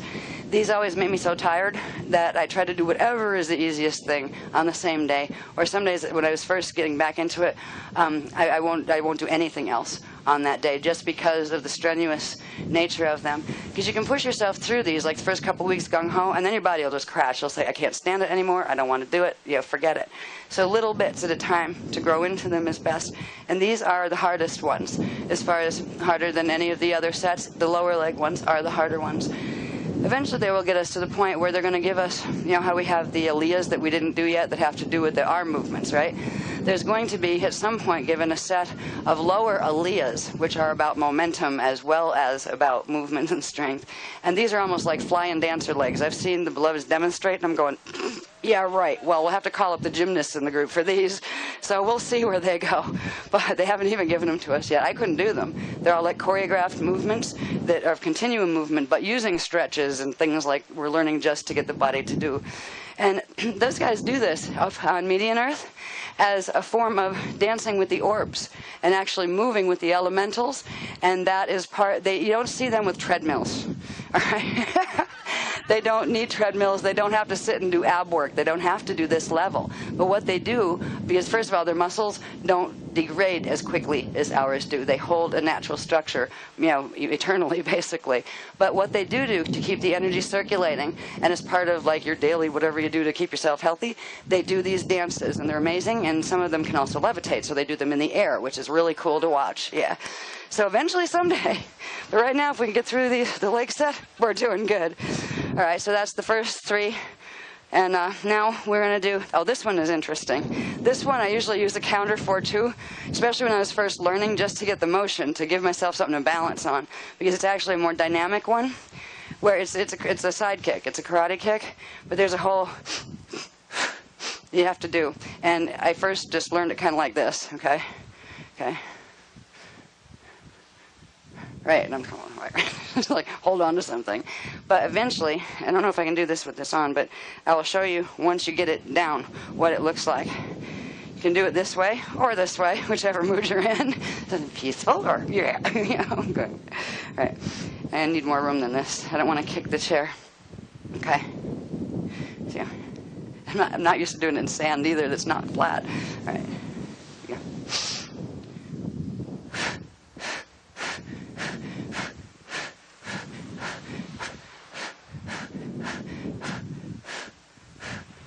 See the movement? And flat floors help, and so does wearing trainers or sneakers, because they actually give you a flatter, more stable base with your feet. And then you do the same thing on the other side. And you'll find that if you don't get balanced just right in the movement, you start to teeter over once you lift the legs. So it's like, go back, try that again. Right? So again, these are ones that do take a bit of time to develop the core strength and balance to work with. But they're very good, and they go very fast once you get there. Once you get a little bit of strength happening here and the coordination, they go real fast. It's really funny with the leg weights on, by the way, with these. Even the weight of a sneaker on the end of your foot can throw the balance off just enough to make you go meow when you try to lift the leg. And once you start the fall over, you just stop and correct and start over, because you're not going to save it, right, once you lose the balance point. So it's again.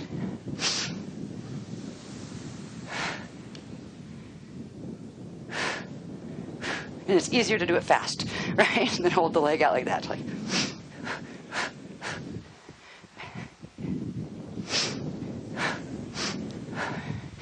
Sand is not recommended. Here we go. There's actually a tilt to the body that when you lift the knee, you go.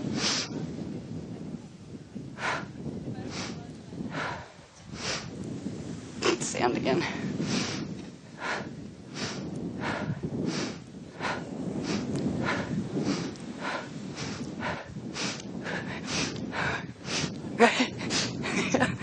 That works not just the legs, the back, the bottom, also works the obliques here on the side, and it's great for developing balance and that kind of stuff. But it's literally it's a side kick. There's other kind you can do in the front that aren't part of this program, but if I can do it in slow motion to help, it's a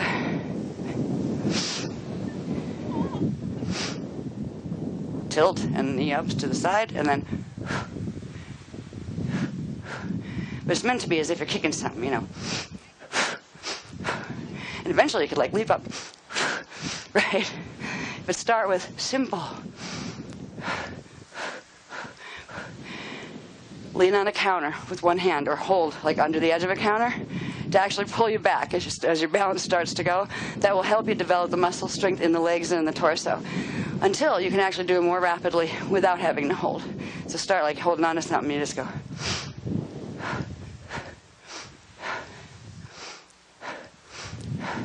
You can do them toes pointed, or you can do them heel pointed. Heel pointed is a little harder for balance, but it's also the way I do them when I'm in the kitchen holding onto the counter. I actually don't hold on to doing them. That's with 5 pounds on the end. And that is a real trick where you get the 5 pounds going. You better move it right, because if not, it will move you and tip you over. You say,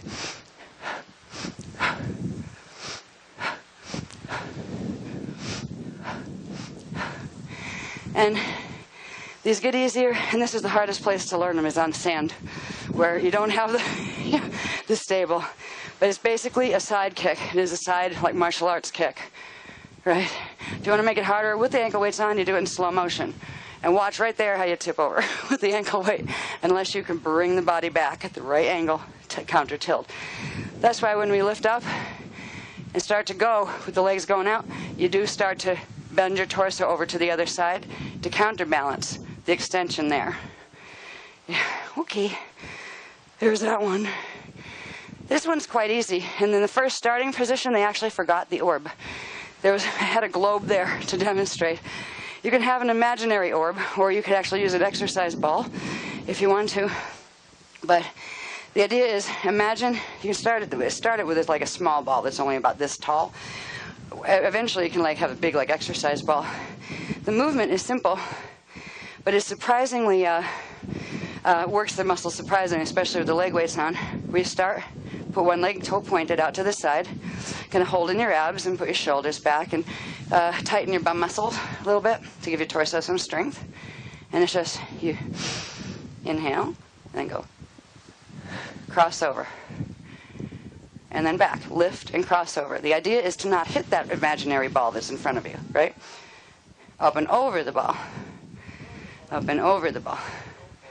So you do 12 of those on each side, right? Up and over the ball. And I always start on the outside and move toward the inside, just so I don't get tangled up in my reps. So it doesn't matter which you started. You can actually start at the inside crossover and do it out this way. But I find keeping track of my reps easier if I start on the outside. And these go fast too, once you get used to them, where you're just going 1, 2, 3, 4, 5, 6. I could not do them that fast right now with the level of fitness I'm at if I had the leg weights on. I do the leg weights on them from the beginning, even when I'm getting back into training. Even if I have to stop at 3 and go, right, and then crawl through the next few, just because I'm not a patient person and I want to get back to the condition I know that my body can do. But I would suggest being gentle, more gentle with yourselves than I tend to be with myself, to avoid injury and that kind of thing. Then you do the other side. Now these again require a little bit of core strength to begin with. That's core in through here, the lower back, the abs, the obliques on the side and through here. And if you don't have it, you're going to find the wobbly thing happening, where you're going, and you're like trying in like jelly in the middle kind of thing, where it will help. This exercise will also help to gain that control in those muscles, but it can help to hold on to your counter or something again, right? When you're doing that, just put one hand on the hip and do it with the support over here, where you can just do it this way. And you try to keep your torso still. And that's what helps to develop. You like tighten all your muscles as much as you can. Try to keep your back straight and shoulders back a little bit, torso still, and just move the leg and the glute muscle attached to it, right? And eventually you'll be able to do it like this, or like this, or you could use your arm weights while you're at it and get 2 things done at once, right? Eventually when you start getting into like, hey, I've got some strength here, you can, combine things to actually get things done more quickly. And just do this on this side to balance out the energy. Whoops, see, there I go with the balance, right?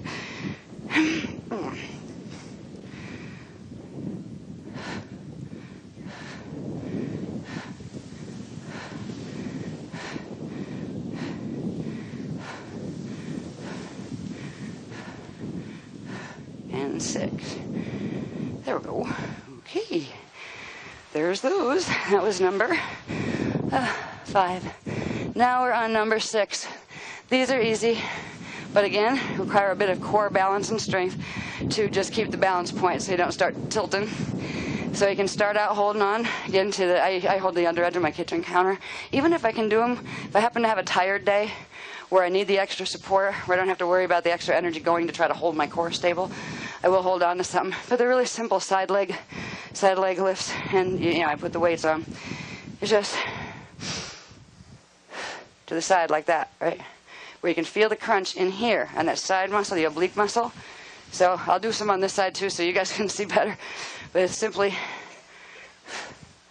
and try to keep the body straight while the leg is going out to the side. And the foot is at this. It's pointed with like the toes pointing forward and the heel pointed out that way. Yeah.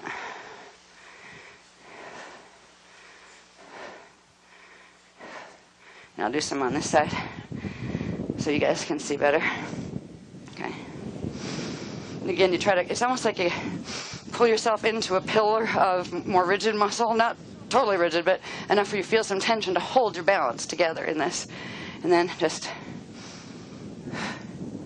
right, toes pointed forward, heel pointed out that way. Just, and if you're going to hold on, it would be on the opposite side to the leg, right, to give a bit of balance this way so you don't tip over that way, right? So again, it's just,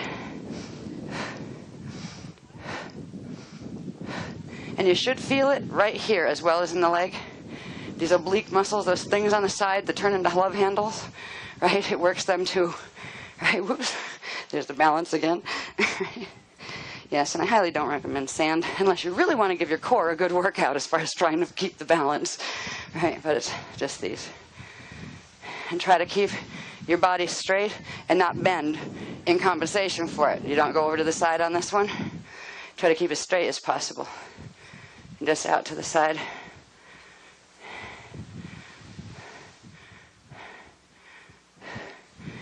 And that is that one. Next one. This one is not hard at all without a leg weight on. With a leg weight, you'd be amazed what a simple movement like that will show you about where muscles aren't toned yet. So what I tend to do is I'd stand either like in a doorway and hold the sides of the doorway for balance, or even put my hands up against the wall. So let's play wall here, right? You stand like this, flat ideally. You bend this knee up, like one of the knees, whatever side you're going to work. Bend it up first. The idea throughout the whole movement here is, see how this thigh is parallel with that thigh? It's not in front of it, right?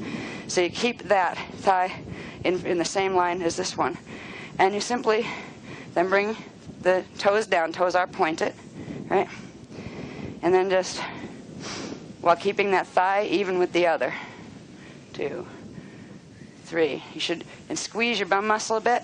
You should feel it up in here, also down here, and especially in the calf muscle, right? So it's simply, try to keep your posture straight, those thighs aligned on a single plane. Start that way, and just bring them this way. 1, 2, 3, 4, 5, 6.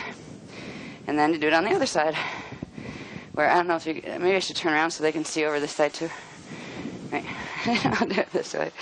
I just do. Okay, start. Thighs, planes aligned, toes pointed. Just 1, 2, 3, 4, 5, 6. Right. If you start to get a crampy feeling down here in the bottom of the calf after 3, stop a minute and kind of just stretch it out and blow energy into it before you do the other 3 reps, or you will get a muscle spasm in the calves when you first join this.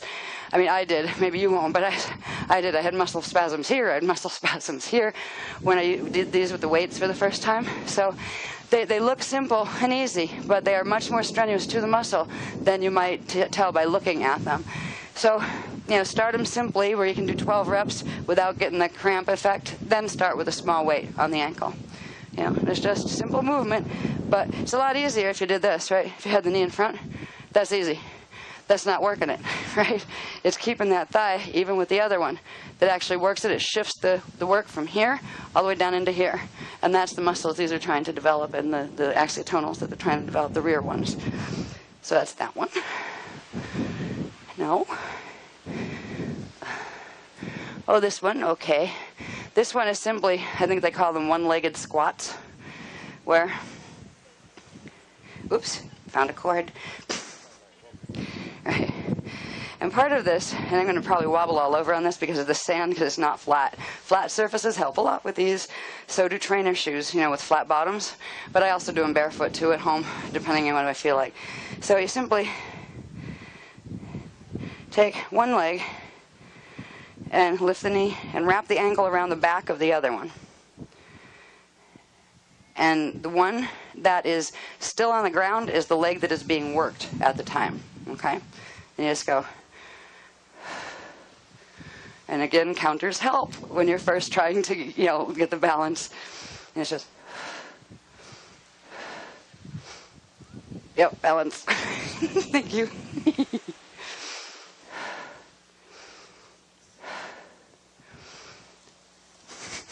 Keep falling over to the left on this one. And actually, if I have the leg weights on, I put the leg weights on the leg that isn't working on this, because it actually adds to the burden because it's wrapped around the back of the other one. So it's basically these. These, again, if you push too hard, too fast, will give you cramps and spasms in your calf muscles, because they really work the calf muscles well. They also help with balance, obviously. If you know that the first few times you do something, you're tipping over, you know that exercise is going to help you with balance if you keep up with it, right? It will help you develop better balance, which is better strength than holding a vertical pillar, actually. So if the balance is an issue, it means that working with exercises that challenge that will help develop your ability to hold your pillar and your central vertical column more, like the energy is more stable in relation to movement around them. So there's advantages not just in the physical, but also in the metaphysical as well. And the other leg, you do the same thing, just 1, 2, 3, 4, 5, 6. And I do 12 of them with the leg weight on. But, yeah, Az is right. He said you can actually consciously talk to your Merkaba field and to help it, tell it to stay on center, stay straight, to help actually keep the energies moving, so it helps with your physical balance. But if you just work with the physical balance itself, it also is doing the same thing for your Merkaba. It's helping it to get stronger and stabilized. Because if your balance is wobbling, so is your Merkaba, so is your pillar, so are your biofields, right? So all of these help develop those levels.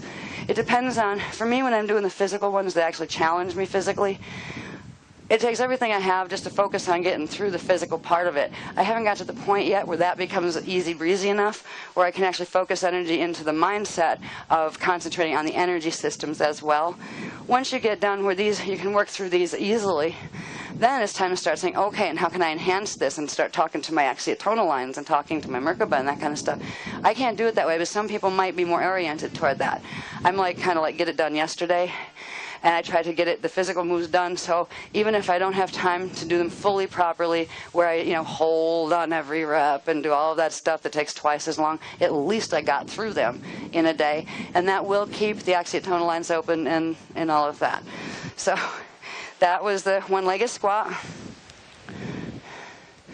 You can actually make that one a little bit more difficult by, instead of having hands here, once you get to the point where, it's easy now. And difficult's always good with this, because difficult means you are still building strength in axiotonal lines, meridians, and muscle tone. Once it gets easy, it just means that, it's easy, you build it to the point, it's not going to get any stronger from that point unless you add some more challenge to it. You can, with these, hold the dumbbells, little dumbbells, in your hands and do it to add weight to the top, right? As well as having on the relaxing leg, having the leg weights there, because it's this leg that's doing all the work, right? It's lifting all that weight, so you're adding weight to your own body weight to do it. Now, let's see. This one requires well, in the photos, we didn't have a step. Usually I do this on a stairway, right? Where I just hold like the sides of the stairway. And you'd put your foot, I'll demonstrate how the foot goes on here. I used a phone book in the photo because we don't have any stairs in the area of the house where we were taking the pictures. But it's basically a movement like this, except your whole body's up on it, right? Where you put your foot about halfway, where the stair comes about halfway there, and you actually drop the heel down and then bring it up. So you're doing this, right, on a step. Now, let's see. I'm trying to think of a way to get the feel for that. I'm going to step on my shoes and see if that might work. No, they're too flat. Well, you know what? If you hold the chair, I'll try it. But I don't want to kill myself either, because these chairs are flimsy. I don't think that's going to hold me. These are really floppy. You do these one leg at a time, right? I'm afraid to go down on this. I'm afraid it's going to break the seat. But you're actually supposed to have your legs straight and your whole back standing up, right? And you drop the foot down and then back up and down and then back up, right? And you're using your whole body weight, but you're standing up. I'm just afraid I'm going to snap the seat of the chair and end up with this in my teeth, right? So I'm not going to do that. But simply on a step of any kind, front of the foot goes on the top, the higher part of the step, and you have to feel around when you first do it, where is that spot where I can actually go down on the foot while still keeping the foot on the stair, where I can pull the heel down and then back up again. So you can try those. When you get to stairs, right, you can just try them, and you'll see. It's basically this movement. It's basically, right, but with an extra down bit that you get from having the stair to drop your heel over and down. So it's these, but with the down part where your heel can go back down. They're a little hard to demonstrate without a stair, but I think you get the idea. Then these, I use the hand weights with these just to give extra weight into the move. And basically, you point your feet out to the side as far as you can while maintaining balance. Right? I mean, ideally, if you're a dancer, you could get them completely out like this, but I wouldn't suggest starting there if you're not used to that because of the balance factor. Right? And you hold your hand weights just like this, the dumbbells like this, and this, just for weight. Then you go up on your toes, right? And then do squats this way. 1, 2. And it helps you have to keep your back straight and try to consciously tighten your bum muscles. Right, your butt muscles, your glutes, because they will actually give you the strength to keep the up and down movement going. Right, so you do those. It's hard on sand. I'm sliding as I go. Right. So again, you do 12 of those, and they are up on the toes, on the balls of the feet. Right. If you can't do it on the balls of the feet at first, do it flat-footed. Right, this way, and then build the strength to where you can go up, and do it from the up on the balls of the feet position. Okay, they're excellent for in here, for that place that usually thighs hit together and all that. It helps to tighten all of those muscles, and it helps up here a lot, the core muscles. So it is another one that is worth doing because it is working axiotonals. By the time I get to these, I am so happy because I can lay down. Right? These are not hard. You notice the challenge with them pretty much only when you put the weights on, right? So I think I'll try it this way so you can see what my legs are doing. No, well, if I turn one way, part of you can see me and the other part can't. So I'll do half on each direction. Okay. Alrighty. Is this going to behave when I lay down this microphone? Yes. Try to get it flat underneath you as far as the sand goes. And they start like this. That one in that picture, isn't it? The next one starts like this.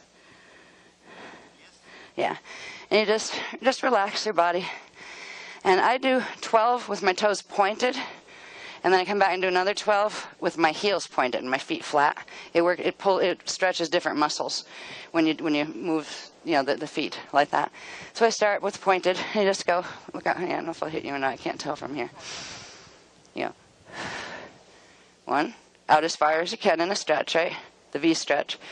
And again, you have the leg weights on. 1, 2, 3, 4, 5, 6, and then if I would do 12, and then switch the feet like this, right? And then 1. You feel the difference in what muscles it's moving, where the muscle pull is.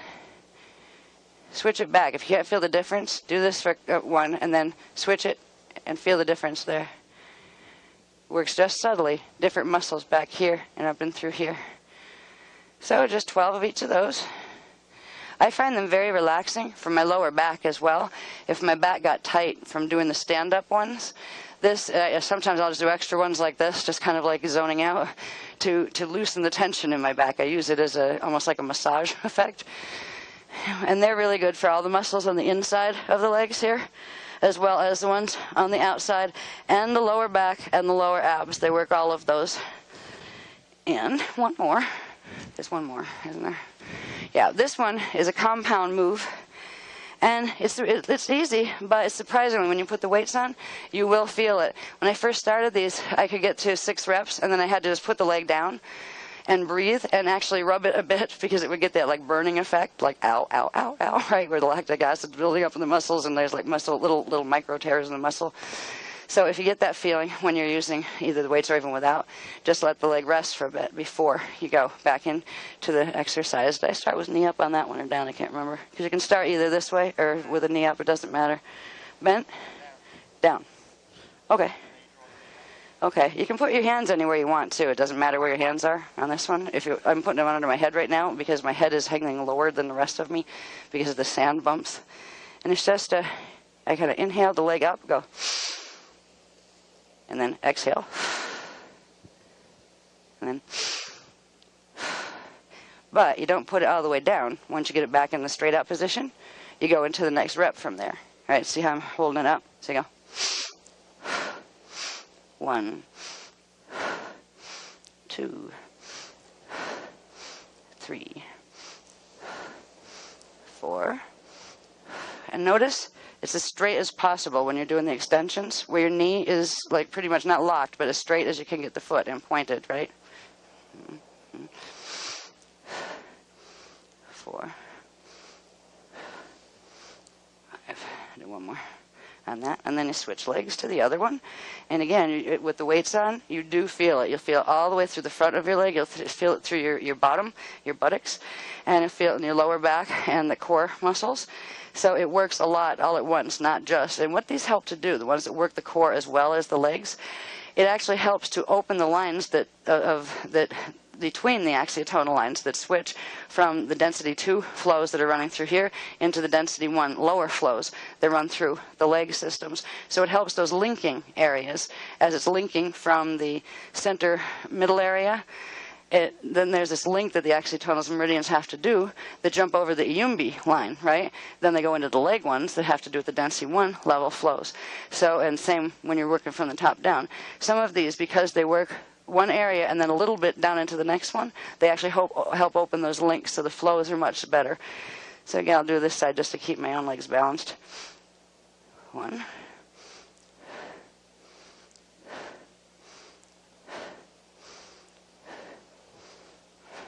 3, 4, 5, 6, 7. I did one more for good luck.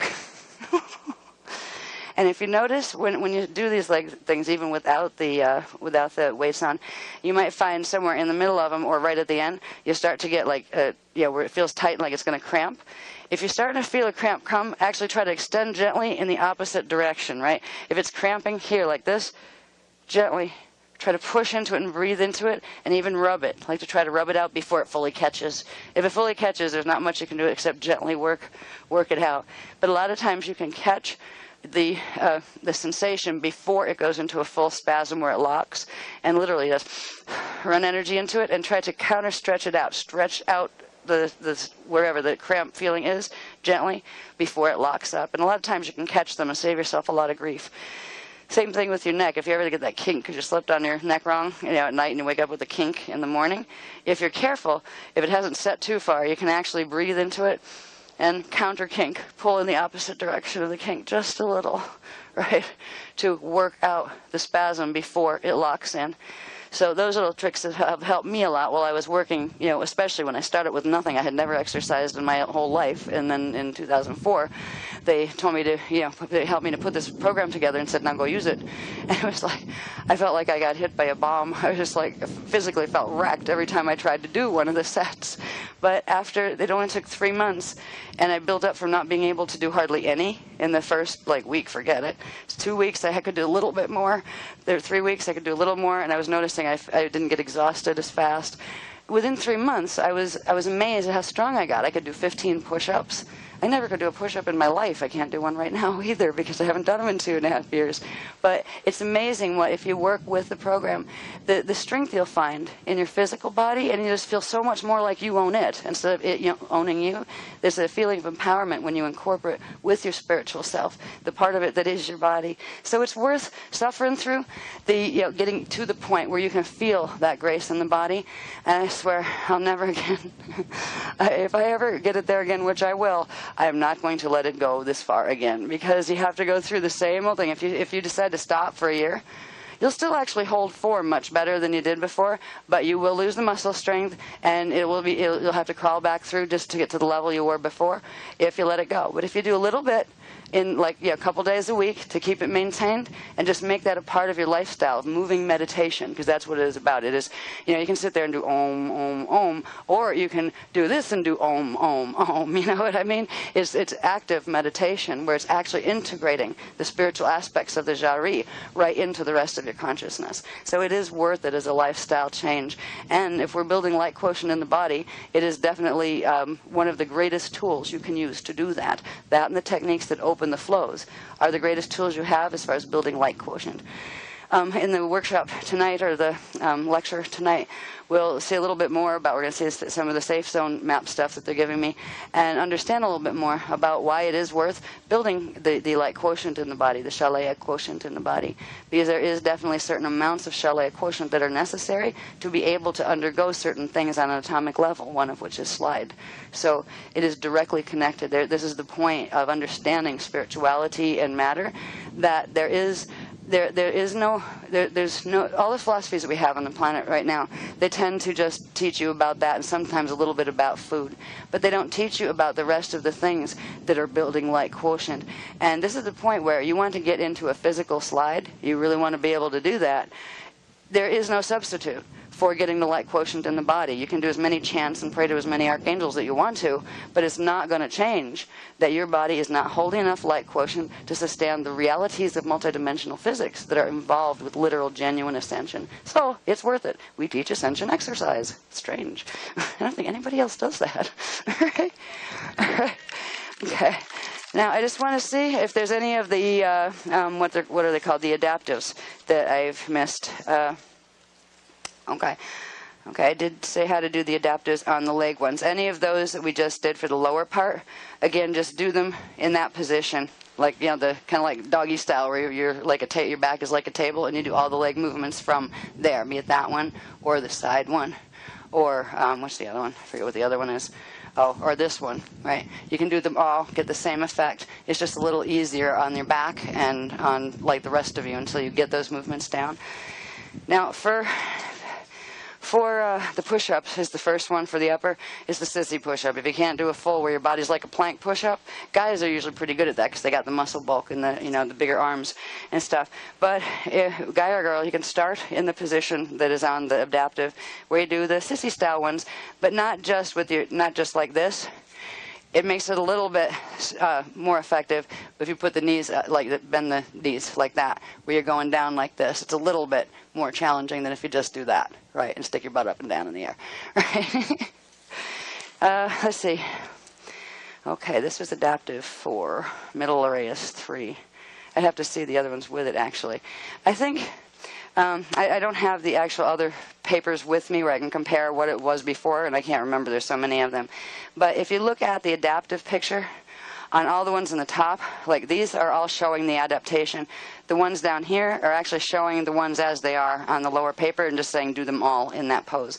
But these are actually showing the adaptation.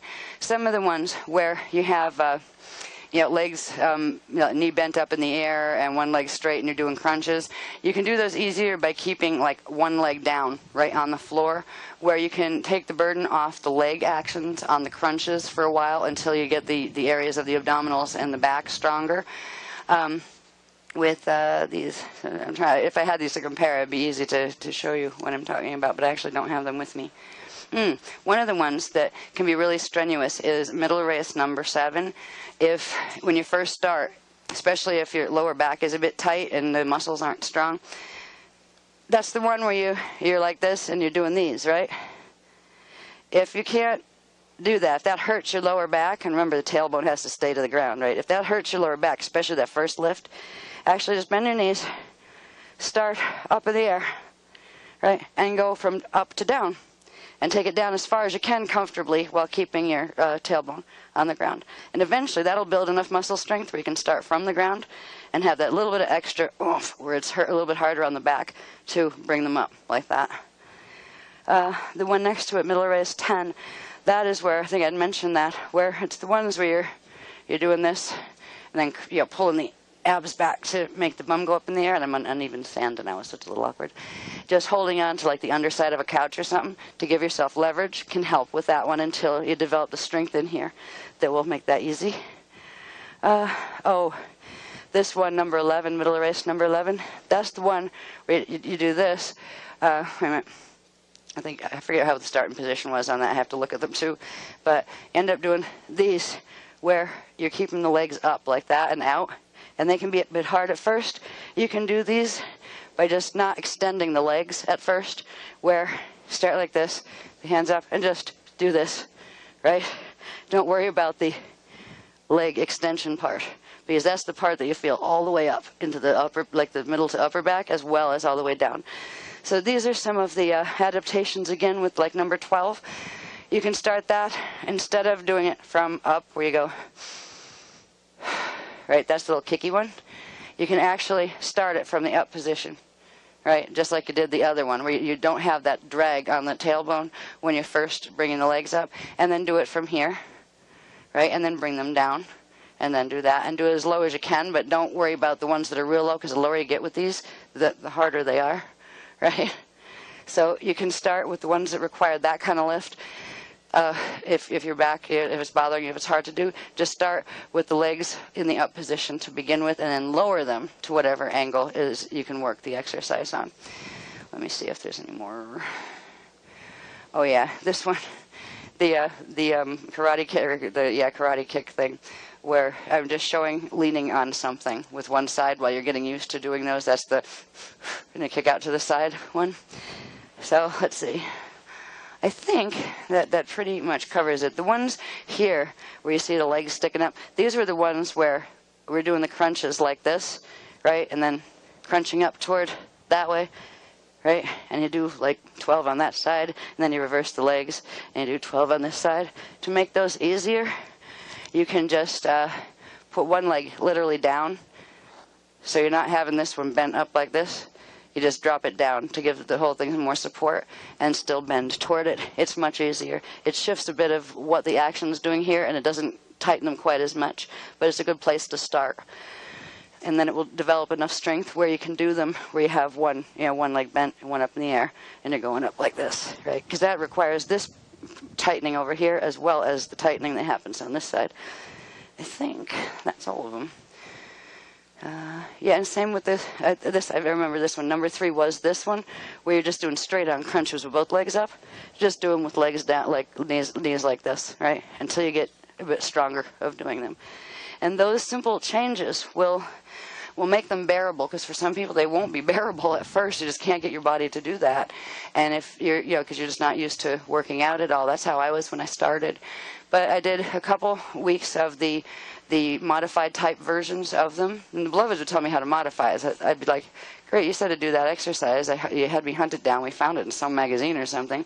And I can't do that. And they're saying, well, you need to do that. But I can't do that. My body won't. Right? So they said, here, do this and, do the same motion, but change this a bit, and you can do that, right? And I'm like, oh, yeah, okay, yeah, I can do it that way.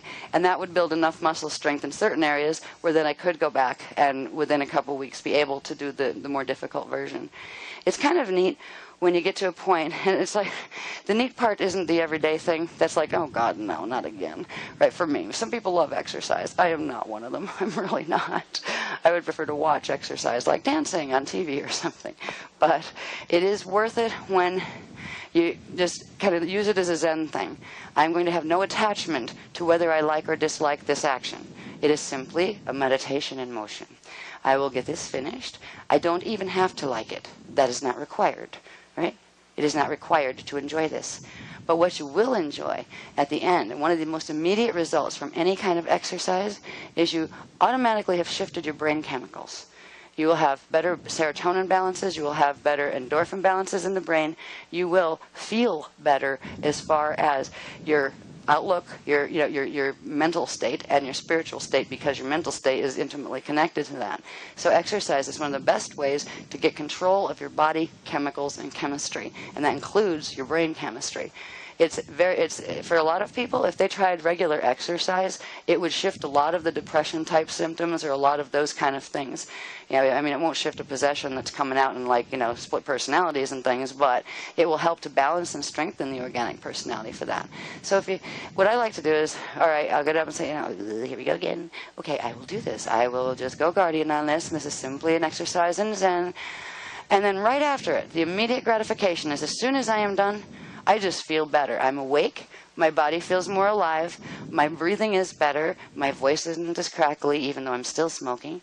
So it's like you get an immediate payoff, and then you get the long-term one. After 3 months, if you do them consistently, you will find strength and power in your body that you didn't realize you could have. And once you have that, you also find that you might need to go buy a new wardrobe. It depends. That's what happened with me. I had to go buy new clothes because everything was falling off me. But now I saved all the skinny clothes, right? Because I tend to go pudge out and then get back into this program and then go lean again.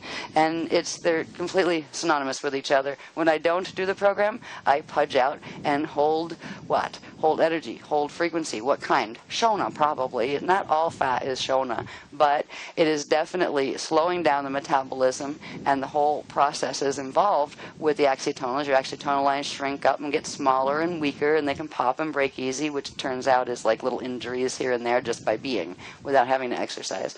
When you exercise, all that gets stronger. And it has a long-term and a short-term payoff, even on the 3D level. Despite that, if that's not enough, it will help you to get your light quotient up so you have a chance to actually biologically slide. And even if you don't want to biologically slide, when it comes time for you to transition over, you will have a sufficient light quotient to get yourself up and through a proper bardo. So it's all connected. Anyway, I hope you enjoyed those. Enjoyed those? I think that's an oxymoron.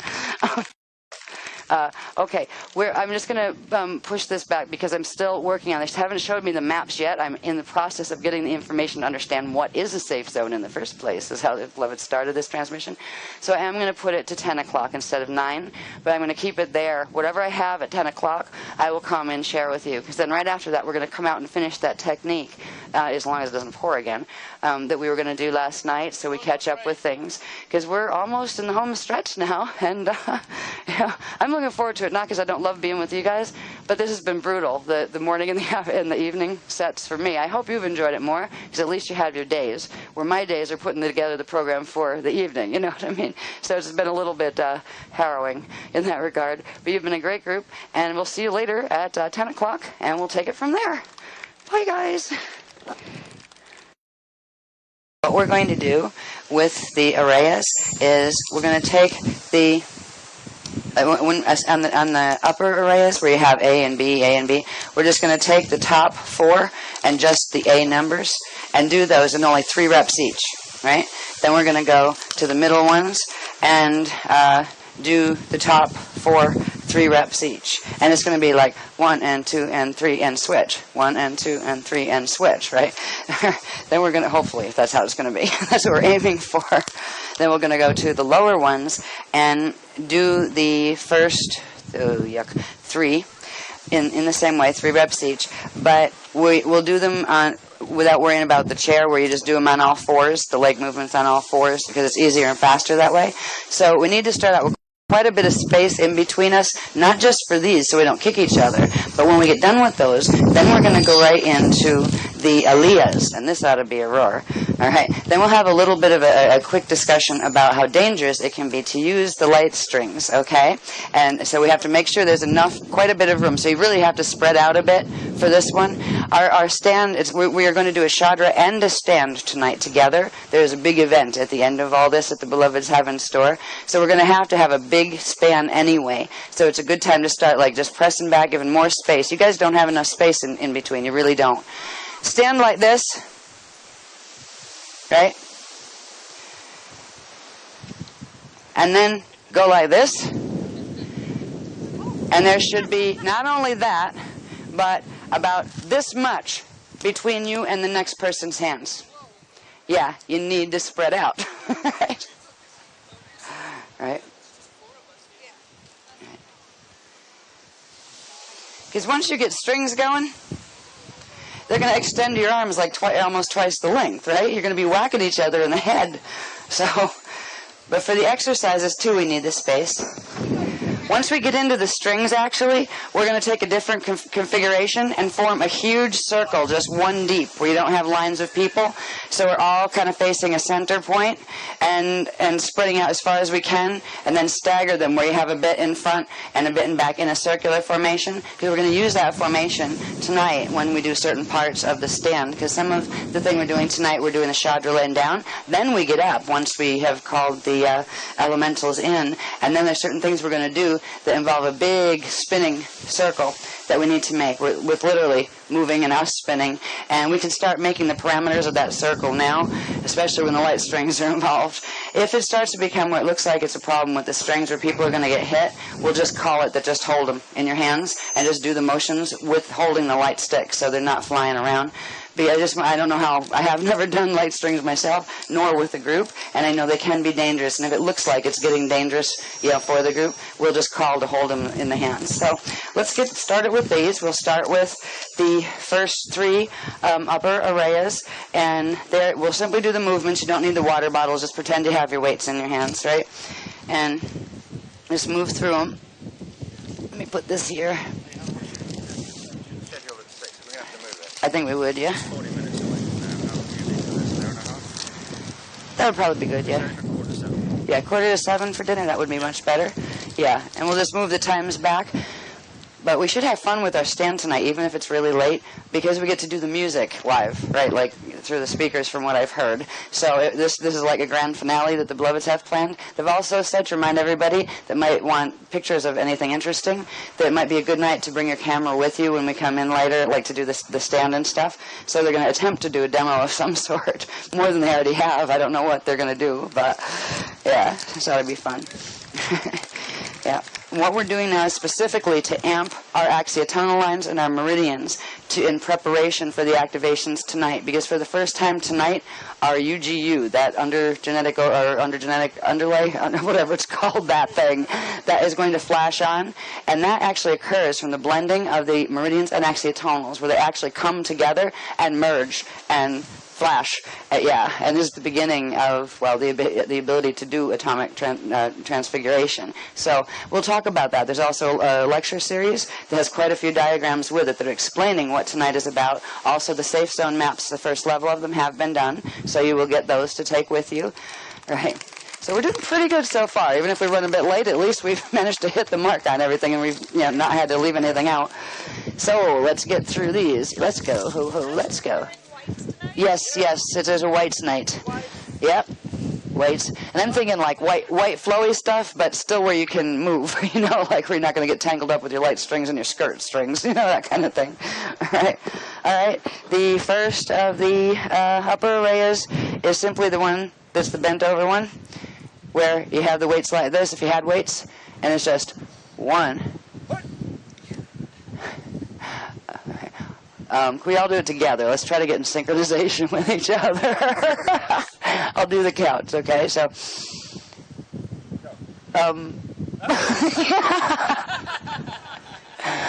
Okay. Okay. 1 and 2 and 3 and stand up. Weights here. And this is the ones up over the head. Okay, and 1 and 2 and 3. And next one is the bat wings. Here we go. And 1 and 2 and 3. And the next one is the triceps thingy, where chicken wings, they call this one, where you do the, and remember, you're holding your weights, right? And 1 and 2 and 3. And shift now to the middle. Alrighty. On the middle ones, these are laying down ones, the first 3. So we got to lay down. Oh, I don't care. I'm going to be sanded to death anyway. I end up sand covered anyway, even with a towel. Okay. And the first one is the one where you start back like this. You put the cross leg over, right? We're just going to do it on one side right now. It doesn't matter. They'll balance out, they said, because we'll do one of the others. We'll do the other leg. So we'll start with one leg. We're just going to do 3 reps, but it's the 1, 2, 3, and down. Whoops, down. So let's do it. All right, count. 1, 2, 3. Next one is the side bit.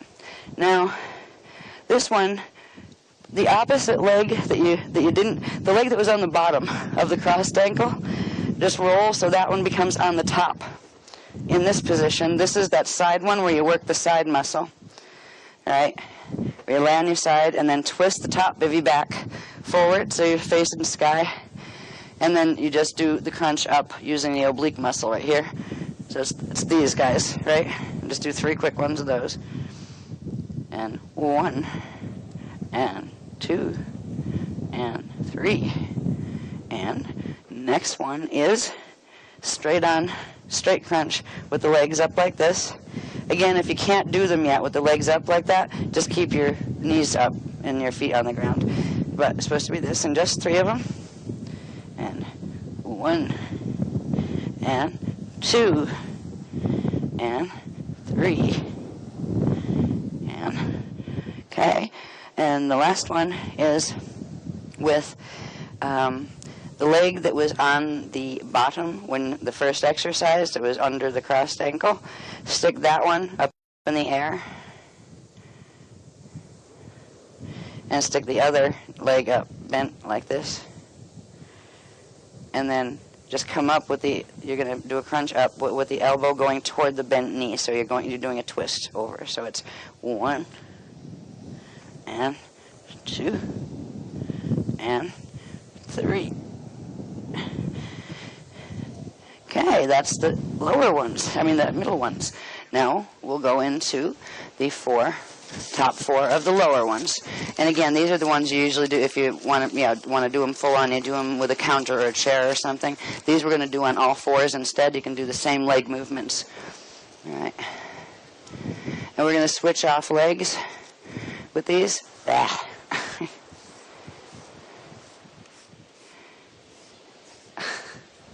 Okay, so just get down on all 4s and just kind of watch behind you and to the side to make sure you're not going to kick your neighbor. Okay. So remember, one of them has an extension all the way out like that. So make sure you can do that without kicking your neighbor in the head in back of you. Okay. And the same, there's one that goes like this and out to the side. So make sure you don't kick your neighbor on that one. Right. Okay. Right. So let's start with the left leg for the first one and bring it up into this position, heel pointed to the sky. And the movement is down, up. That's 1, okay? But we'll count now. 1, and 2, and 3, and. Now we're going to switch legs. And the next one is that little bit difficult one where you you bring the knee up, and then out to the side, and then out. So it's, knee up, out, 1, up, out, 2, up, out, 3. Okay. Now we're going to go back to the other leg again. And again, watch your neighbor there. And this is the kick out straight to the back with the leg as straight as possible, toes pointed, and try to tighten the buttocks while you're doing this, right? And it's bring the knee forward first, and then 1. And this is straight leg, like dancer leg, right? It's not the one like this. It's this one.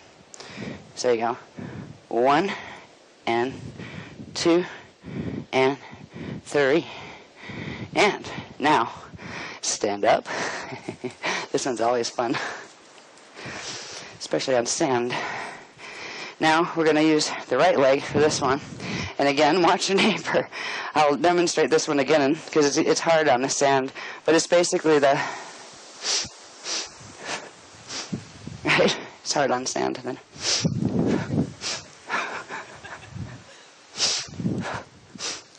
so that's what we'll be doing. So let's try that. Okay. Inhale.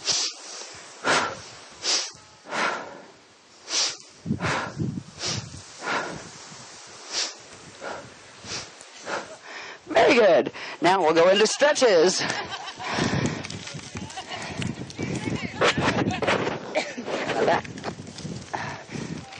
No, we're just doing, we've been switching off.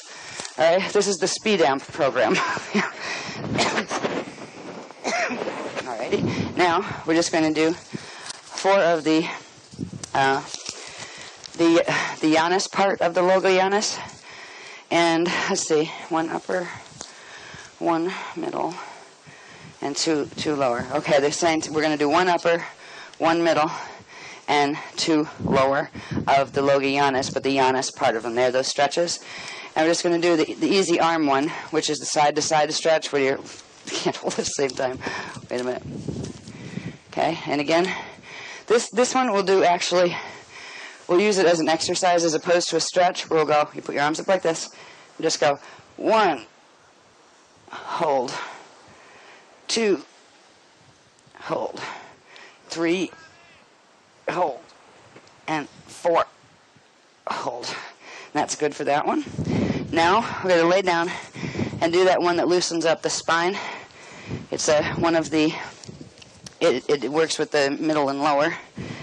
So where you lay down, I think I have to put my body this way for the receiver. Okay. Okay. Ow. There you go. Lay down. Put one leg up like this. And the same arm stretches out on the same side that your knee is up.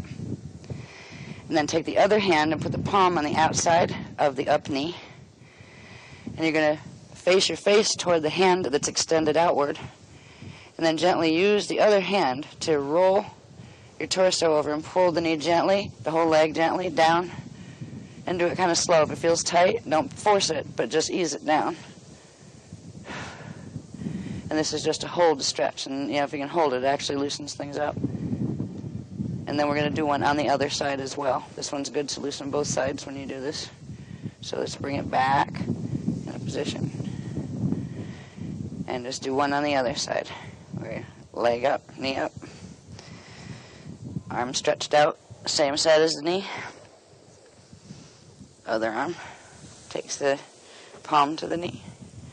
Your face faces the extended hand, and your hand rolls the torso and knee in the other direction. And hold.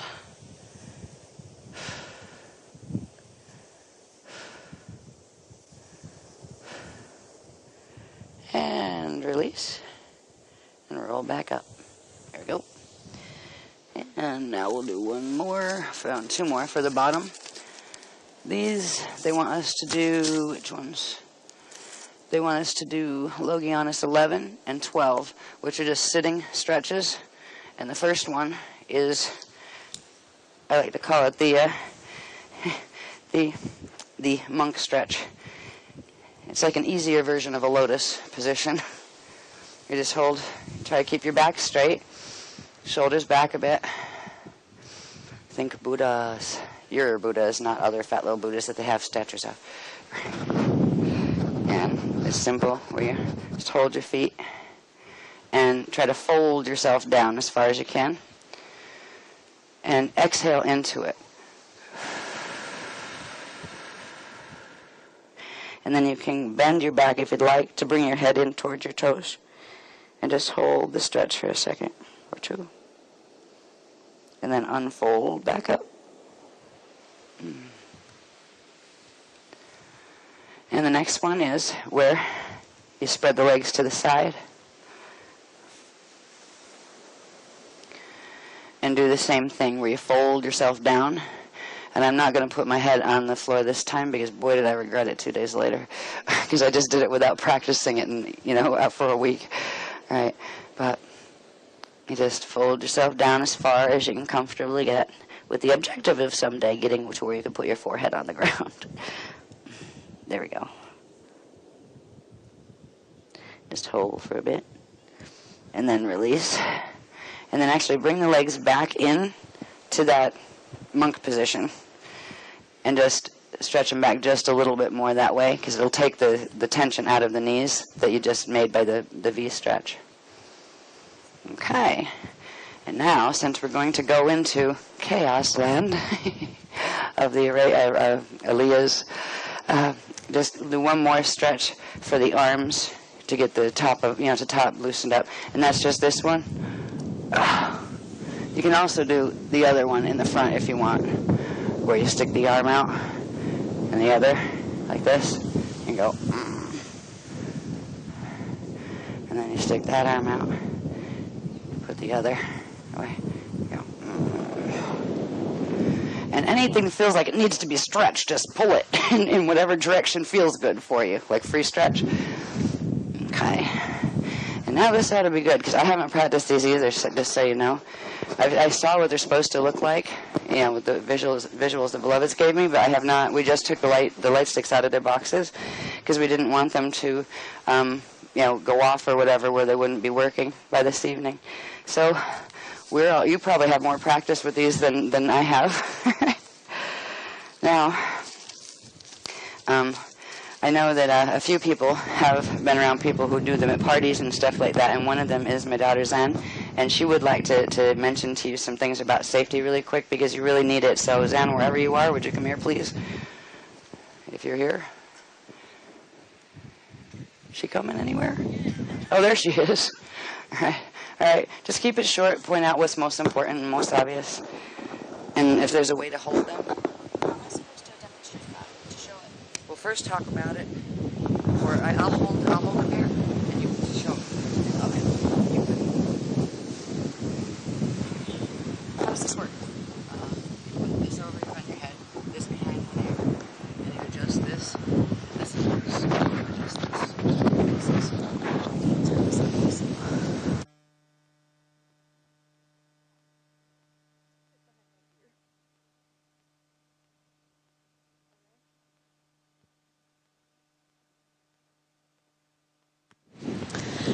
Okay, so first of all, anybody who doesn't have a knot in the end of their string where the little popper is, can you please just tie a knot so that the popper can't open when you're spinning? The little plastic thing, make sure there's a knot in it. Some of the people doing them tied them and some of them didn't, just so it doesn't pop open when you're stringing. That's like the one most important thing. And then the way to hold them, my mom's going to demonstrate. I'll explain it and she'll show it. So just put your hands out and loop it over your middle finger to start. So it's like hanging from your middle finger to start. No. Loop, loop, loop, loop, loop. Like that. So it's hanging, okay? And then it comes around over your ring finger and across your palm. It's simple. Okay? Can people see that? So just hanging, comes up around the next finger there, and then you just close your hand and hold it out that way. But that's just so it's completely secure inside your hand, okay?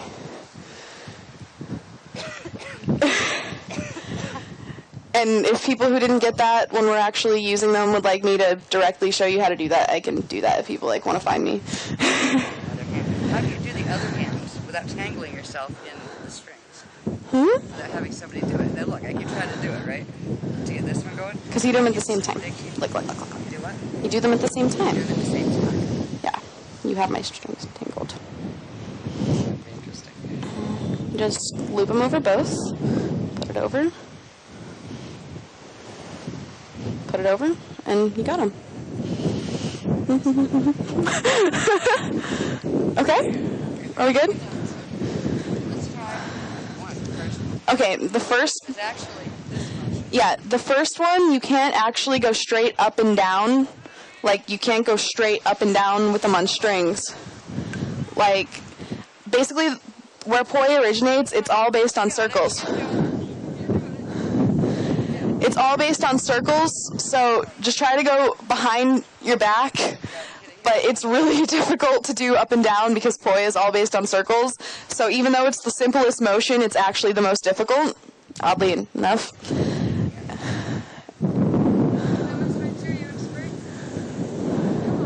Okay, apparently I have backup.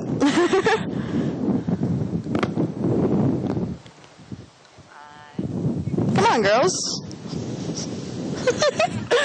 Okay, so the second one is the spins, right? The ones with the bent elbows on the paper?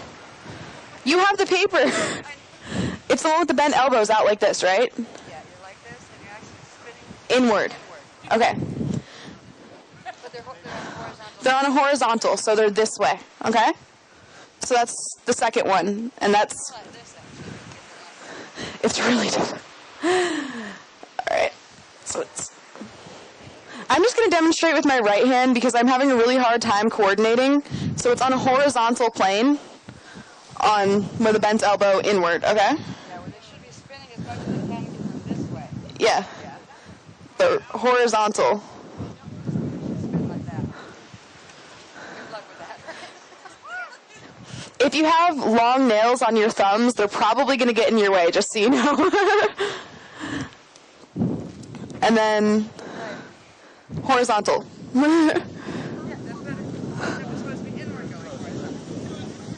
Yeah, inward. I set a pair aside for you in the room. I put 2 sets aside on the bed for one for each of you. No, they were for you guys.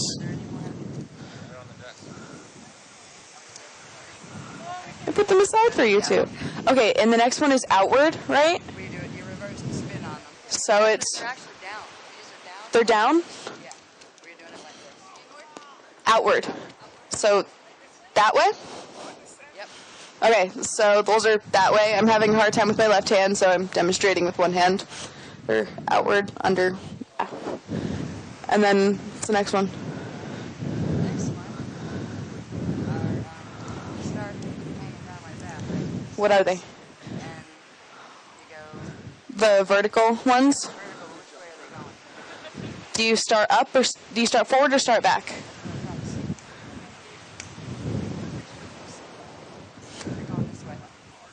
So, this way or this way? Your hands this way, see what happens. Okay, so these are like vertical circles this time, outward coming forward from you. So it's actually the easiest one in here.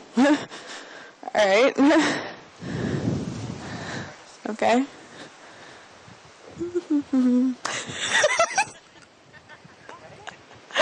Okay. Overhead? Yeah, with the arms out like this. Outward or inward? Toward inward. Okay, so the next are over your head, inward. So, this way. Alright. Try to keep it plain. Flat. I'm trying to keep the horizontal plane as flat as possible, which is sounds a lot easier than it actually is. And then the next one, is it that outward? Okay, so above your head, outward, and I just got tangled in my string, but outward on a horizontal plane.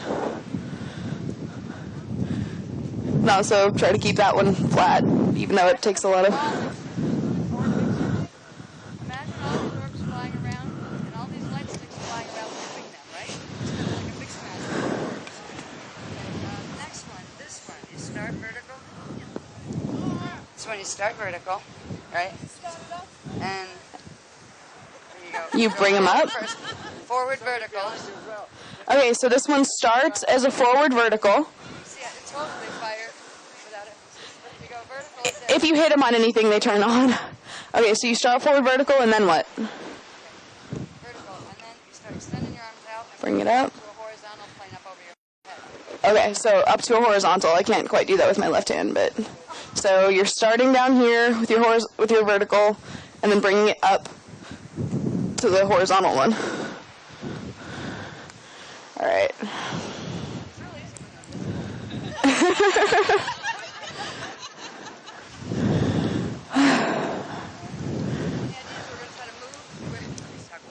The idea is we're going to be moving, trying to move from one of these to the next, to the next, to the next, when the beloveds call, right? Call it. And it's actually an orb scrambler. It gives the, once we have the orbs called in, there'll be like billions of them in the center of our shield. And we're actually going to accelerate them, and they'll spawn. They'll reproduce more, right? Because they have a mission they want to go on tonight, and they need us to help them get the amp to do that. Okay, the next one is Figure eights. vertical figure eights to the side. Okay. So figure eights to the side. Elbows bent. Elbows bent. How can you do figure eights with your elbows bent? So your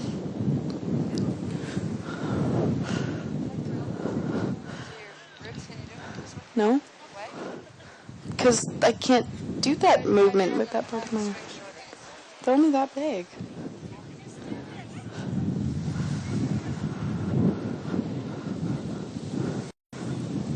I can't do that without straightening my arm.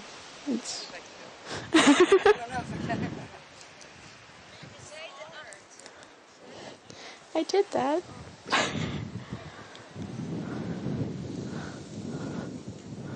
My arm automatically goes out.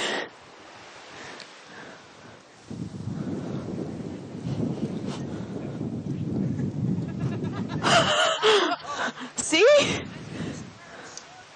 Yeah. No one helped. It's just letting it spawn on letting it do a loop over this finger actually helped. Okay. I don't know why, but it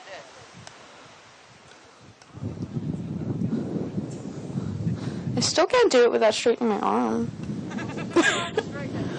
Okay, good. Because I'm good at those with my arm straight.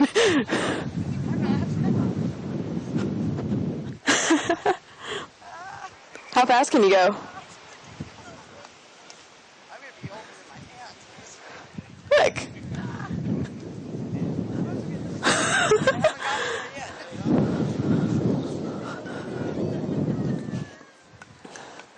Woo.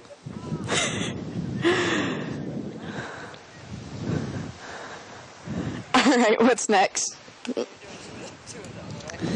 Yeah, I actually found that the easiest way to synchronize the figure eights between your left and right is to do breathing with it. Like, that's what I did, like exhaling on each, like, when it goes up and when it goes down and when it goes up and when it goes down.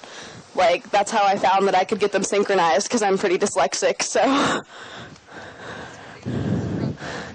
side is hard. They want to go on the front. Yeah, they do. That's good. Yeah. Yeah. And then the next one was those. Above your head? Yeah. Okay. Overhead. So these are overhead figure eights, which I. And duck while you're doing it.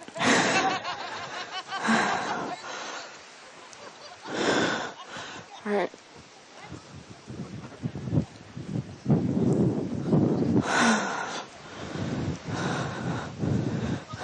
When we do these in the stand, if it gets to the point where the strings are just making it out of control for you, it's more important to be able to use both hands to do the double, both side momentum. If you have to just hold the lights, and just like roll the string up in your palm and just hold the lights and do the motions with your hands, that's okay too. That works too. The strings are for the ambitious. Very coordinated. Okay, next one, windshield wipers. Windshield wipers. Ready to start them? Your arms up, hang it down. Then start getting momentum. Get them going like this. Like windshield wipers. Oh, God. That's a very difficult one, Mom. It looks simple on paper. You have to cross them in the air without hitting yourself in the back of the head. You know what? probably be best to do that one, just holding the sticks themselves. Yeah, because we don't want people knocking themselves out. I mean, that you can really. For that particular one on strings, you'd have to have a huge amount of momentum. That's why it's difficult. There's certain motions that you have to do really fast for them to work.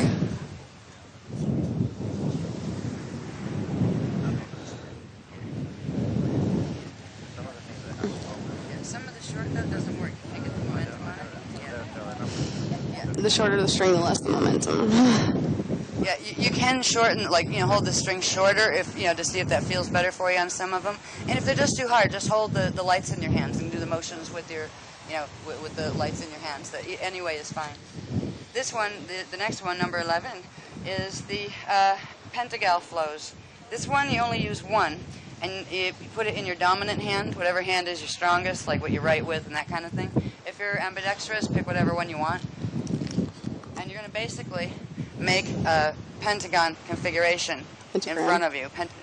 Isn't it a pentagram? No, it's not a pentagram, it's a pentagon. A pentagon is the long point on it. Pentagram is pentagonal. There's a difference in the words, the way we use them. So pentagon is a different shape. I'm left-handed, right? So as a left-hander, you start at the top. Either Here. way. No. I don't want one. I'll first just show the movement with the light. And we can do it this way too. We start here. And remember, we're going to be doing this to music, so it's, rocking. But start this. Down. Which way are we? Right? So you go to the opposite foot to where you're holding it, right? You go down. Then you bring it back up to arm level on the same side. Then you bring it completely over the front. Speaking to the mic. Oh yeah, I'm going to put this on for a minute. Yeah. Want this? Yeah, in a minute. Excuse us. Thank you for demonstrating, darling. You can still demonstrate for a bit when on the last one. But I just want to... There we go. Yeah, with this one, I would suggest not even attempting to do it with the string part until there are some people who can do them. Yeah, there are some people who can do them who are quite, skilled at the strings and lights. But I wouldn't say any. Yeah, he's excellent with that. But basically, there are some people who can do this with the strings, but the momentum has to be really quite strong. And it's basically you're going. Kind of go. You can almost start it in a circle and then go like.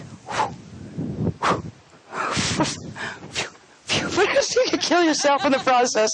So I would suggest holding it for this one. Yep. So you hold it, and whatever hand it's in, you go to the opposite foot. You don't have to bend all the way down either. You go toward the opposite foot. You can keep your back straight.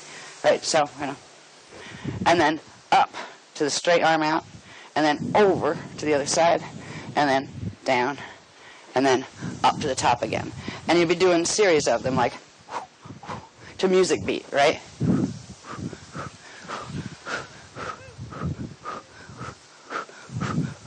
Right? And then there's one more, which again I suggest just holding them in your hands, is windshield wipers in the front but closer to you. Where you're doing these, it's basically a motion like this. I can't even get them to do what I want. Yeah? Okay, I'll let you say it in a minute. I'm just going to show you what the movement is. And if you can do that with a string attached, but it's both of them. Like this, like windshield wipers in front of you, the arced windshield wipers. Right? I really suggest that it would be safer for everybody if nobody uses strings. But if you feel really ambitious that you really can do them and hold a decent amount of the form, because the form is important. We're all actually creating like living geometries for the elementals once we bring them in to come in and take on. So it's like a living Chandra shield where it's made of light and the elemental orbs will come in on it. Okay. There's a specific safety precaution on this last one, John is saying. Okay, so if you are ambitious enough to put them on strings, when you cross in front, one of the main mistakes you'll probably make is your strings will hit each other. be really careful because if your strings hit each other in that, when you're crossing them over, the one on the bottom, the light will start to come upward towards your face. So if your strings hit, the bottom one comes up, so be wary of that. If you see your strings like where they're going to hit each other, move your head out of the way. Actually, it might be good to do it like this. Right. Okay. Now, I would just like, if it's possible, I think we have the ability to do that now. Yeah. Actually, I'd like to use it one more time for the pentacle thing. What I'd like to do is just a really quick run through, and let's just hold them. That's all right. You can hold them. Let's just hold them in our hands for now, right, to get the motions down. But I'm going to see, Noel, can we put the music on for a little bit, for just like, not too loud so it bothers anybody else on the beach, but those 3 songs, Derek Pendleton's, because this is the beat we're going to do it to.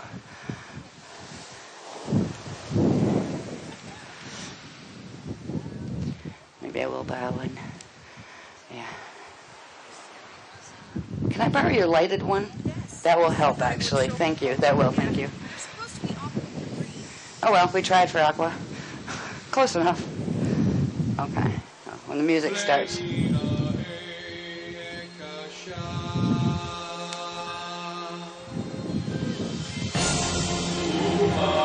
Just do slow with these. Just hold them.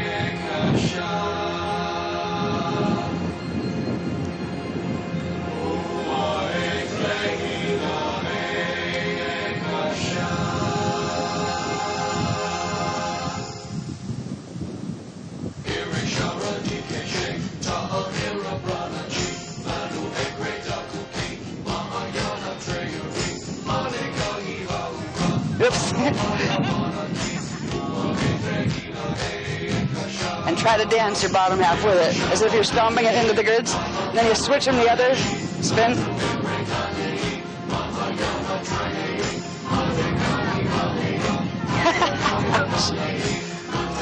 Wrong way.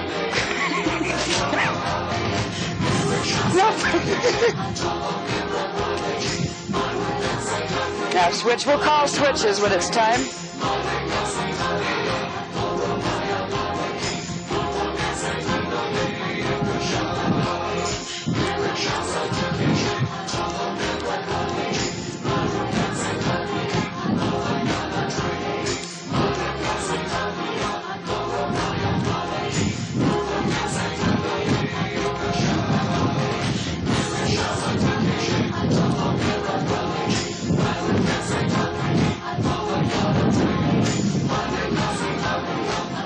Let's see where we are now.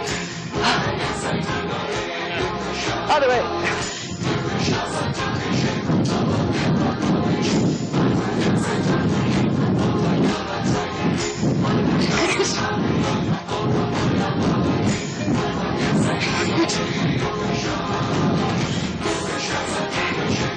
Now, side circles going up. You start.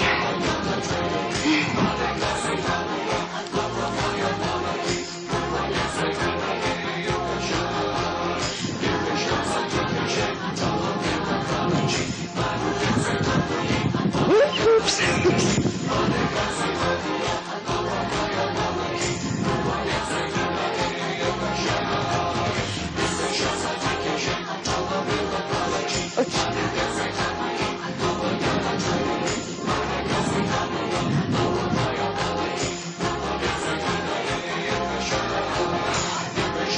Now, which ones? Eights.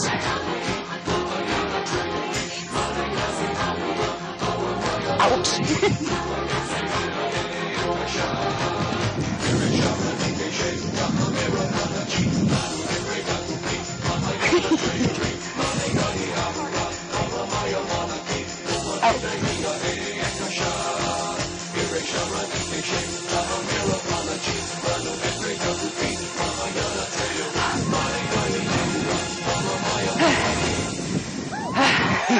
That's going to be cool once we get used to this, isn't it? This is going to move into elemental command circles. We actually do demonstrations of these when we do, like at the drum circle that we're doing in Sarasota. We'll have our stringers as well. Yeah, we can turn this one up. You know what? No, could you skip to the next one that has the big beat? Please.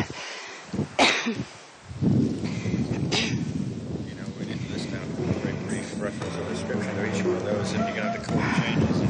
I know. These are going to be overhead 8s.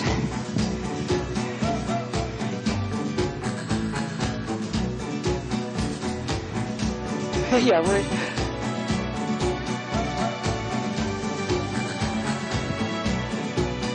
Whoa. I think I'm going to hold these in my hand for this one.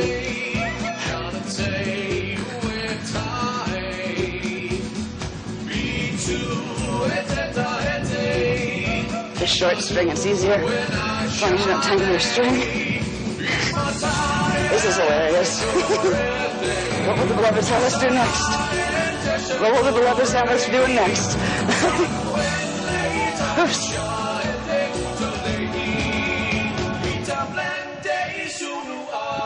Ouch.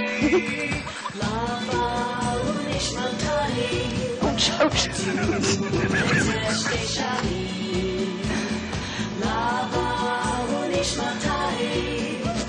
I'm not good at this, can you tell?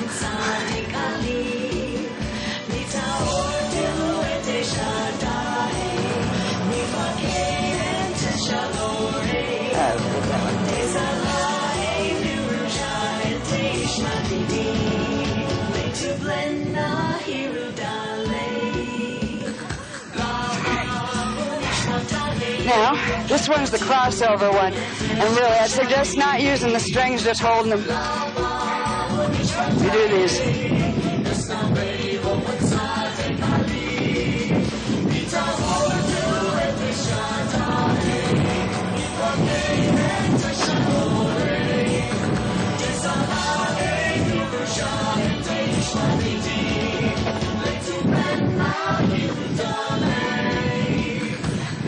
And now, the pentagonals.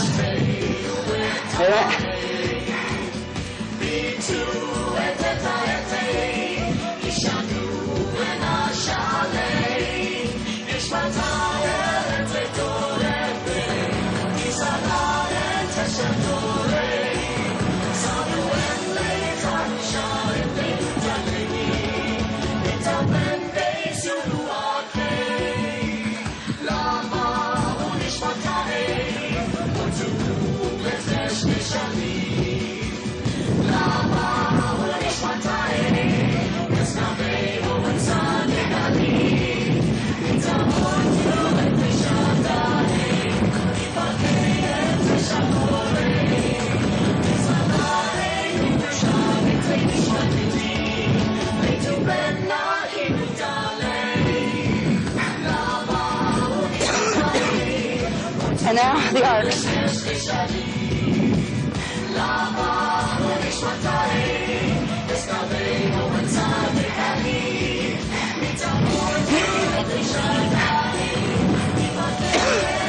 Sorry.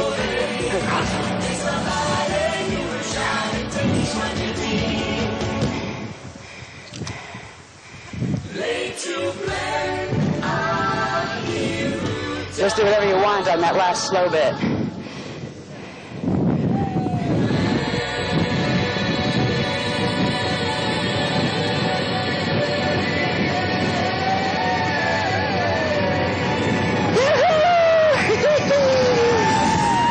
Good job, guys.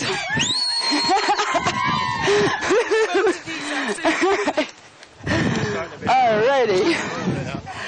And when we will be using this is after we do a lay down Chandra shield.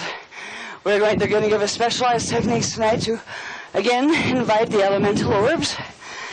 And when we finish that and the grid work connected to it while we're in the Shadi state, then there's going to be a flood of orb people coming in, and we're going to get up and help amplify the flows of them coming in. And we're going to use these at a certain point in that. We're also going to do what's called a sequence circle, where you literally just single file go around in a big circle, but one set of the people, it doesn't matter really how many's in each, but just split the group in half. One goes clockwise, the other goes counterclockwise. And you just kind of move and stomp your feet with the music and start it that way, and it begins to create a spinning shield for the elementals to go in. Then there's a couple points where we stop and do gestures. Then we do the geomancies in the air, and they'll actually fill them out. They'll stick to the light sticks. I don't know if you'll see them, but they're going to stick to the light. They're attracted to light, kind of like moths. And the movements, they're going to stick and accrete. And there'll be a point when we send them off, and they will hold that form as far as the movement that was put in. And then they'll still hang out with us, and that's where we get to like be still for a little bit. And if we want to take some pictures, we might be able to see them more clearly. They're not sure. It depends on the conditions in the atmosphere too, whether the pictures will come out. But after that, then we do one more walkie thing of the spinning shield circle to help them create a vortex, and they're going to create a big swarm. We're going to help them swarm, and then send them up and off, and they're going to go to the watchtower and finish the job of what is called lighting the lamps of the VS Cathedral complex, which we'll learn more about in the lecture part. So this is really cool. This is the biggest grid work we've ever done so far. So I think we could probably go to dinner. You can anyway. Huh? How many hours do you think will be before we use the lights? I don't know. How long do they last this much? Technically 12, Supposedly 12 hours. but Yeah. they're really dim by about 4. What time is it? So- Oh, shoot, by 4?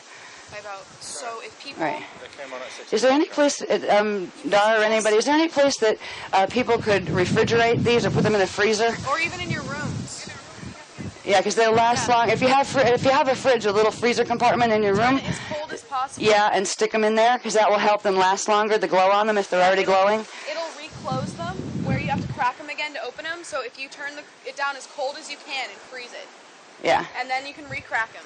yeah. All right, just so they make it through dinner and the lecture. All right. Yeah. Sure. So this was practice. Excellent job, guys.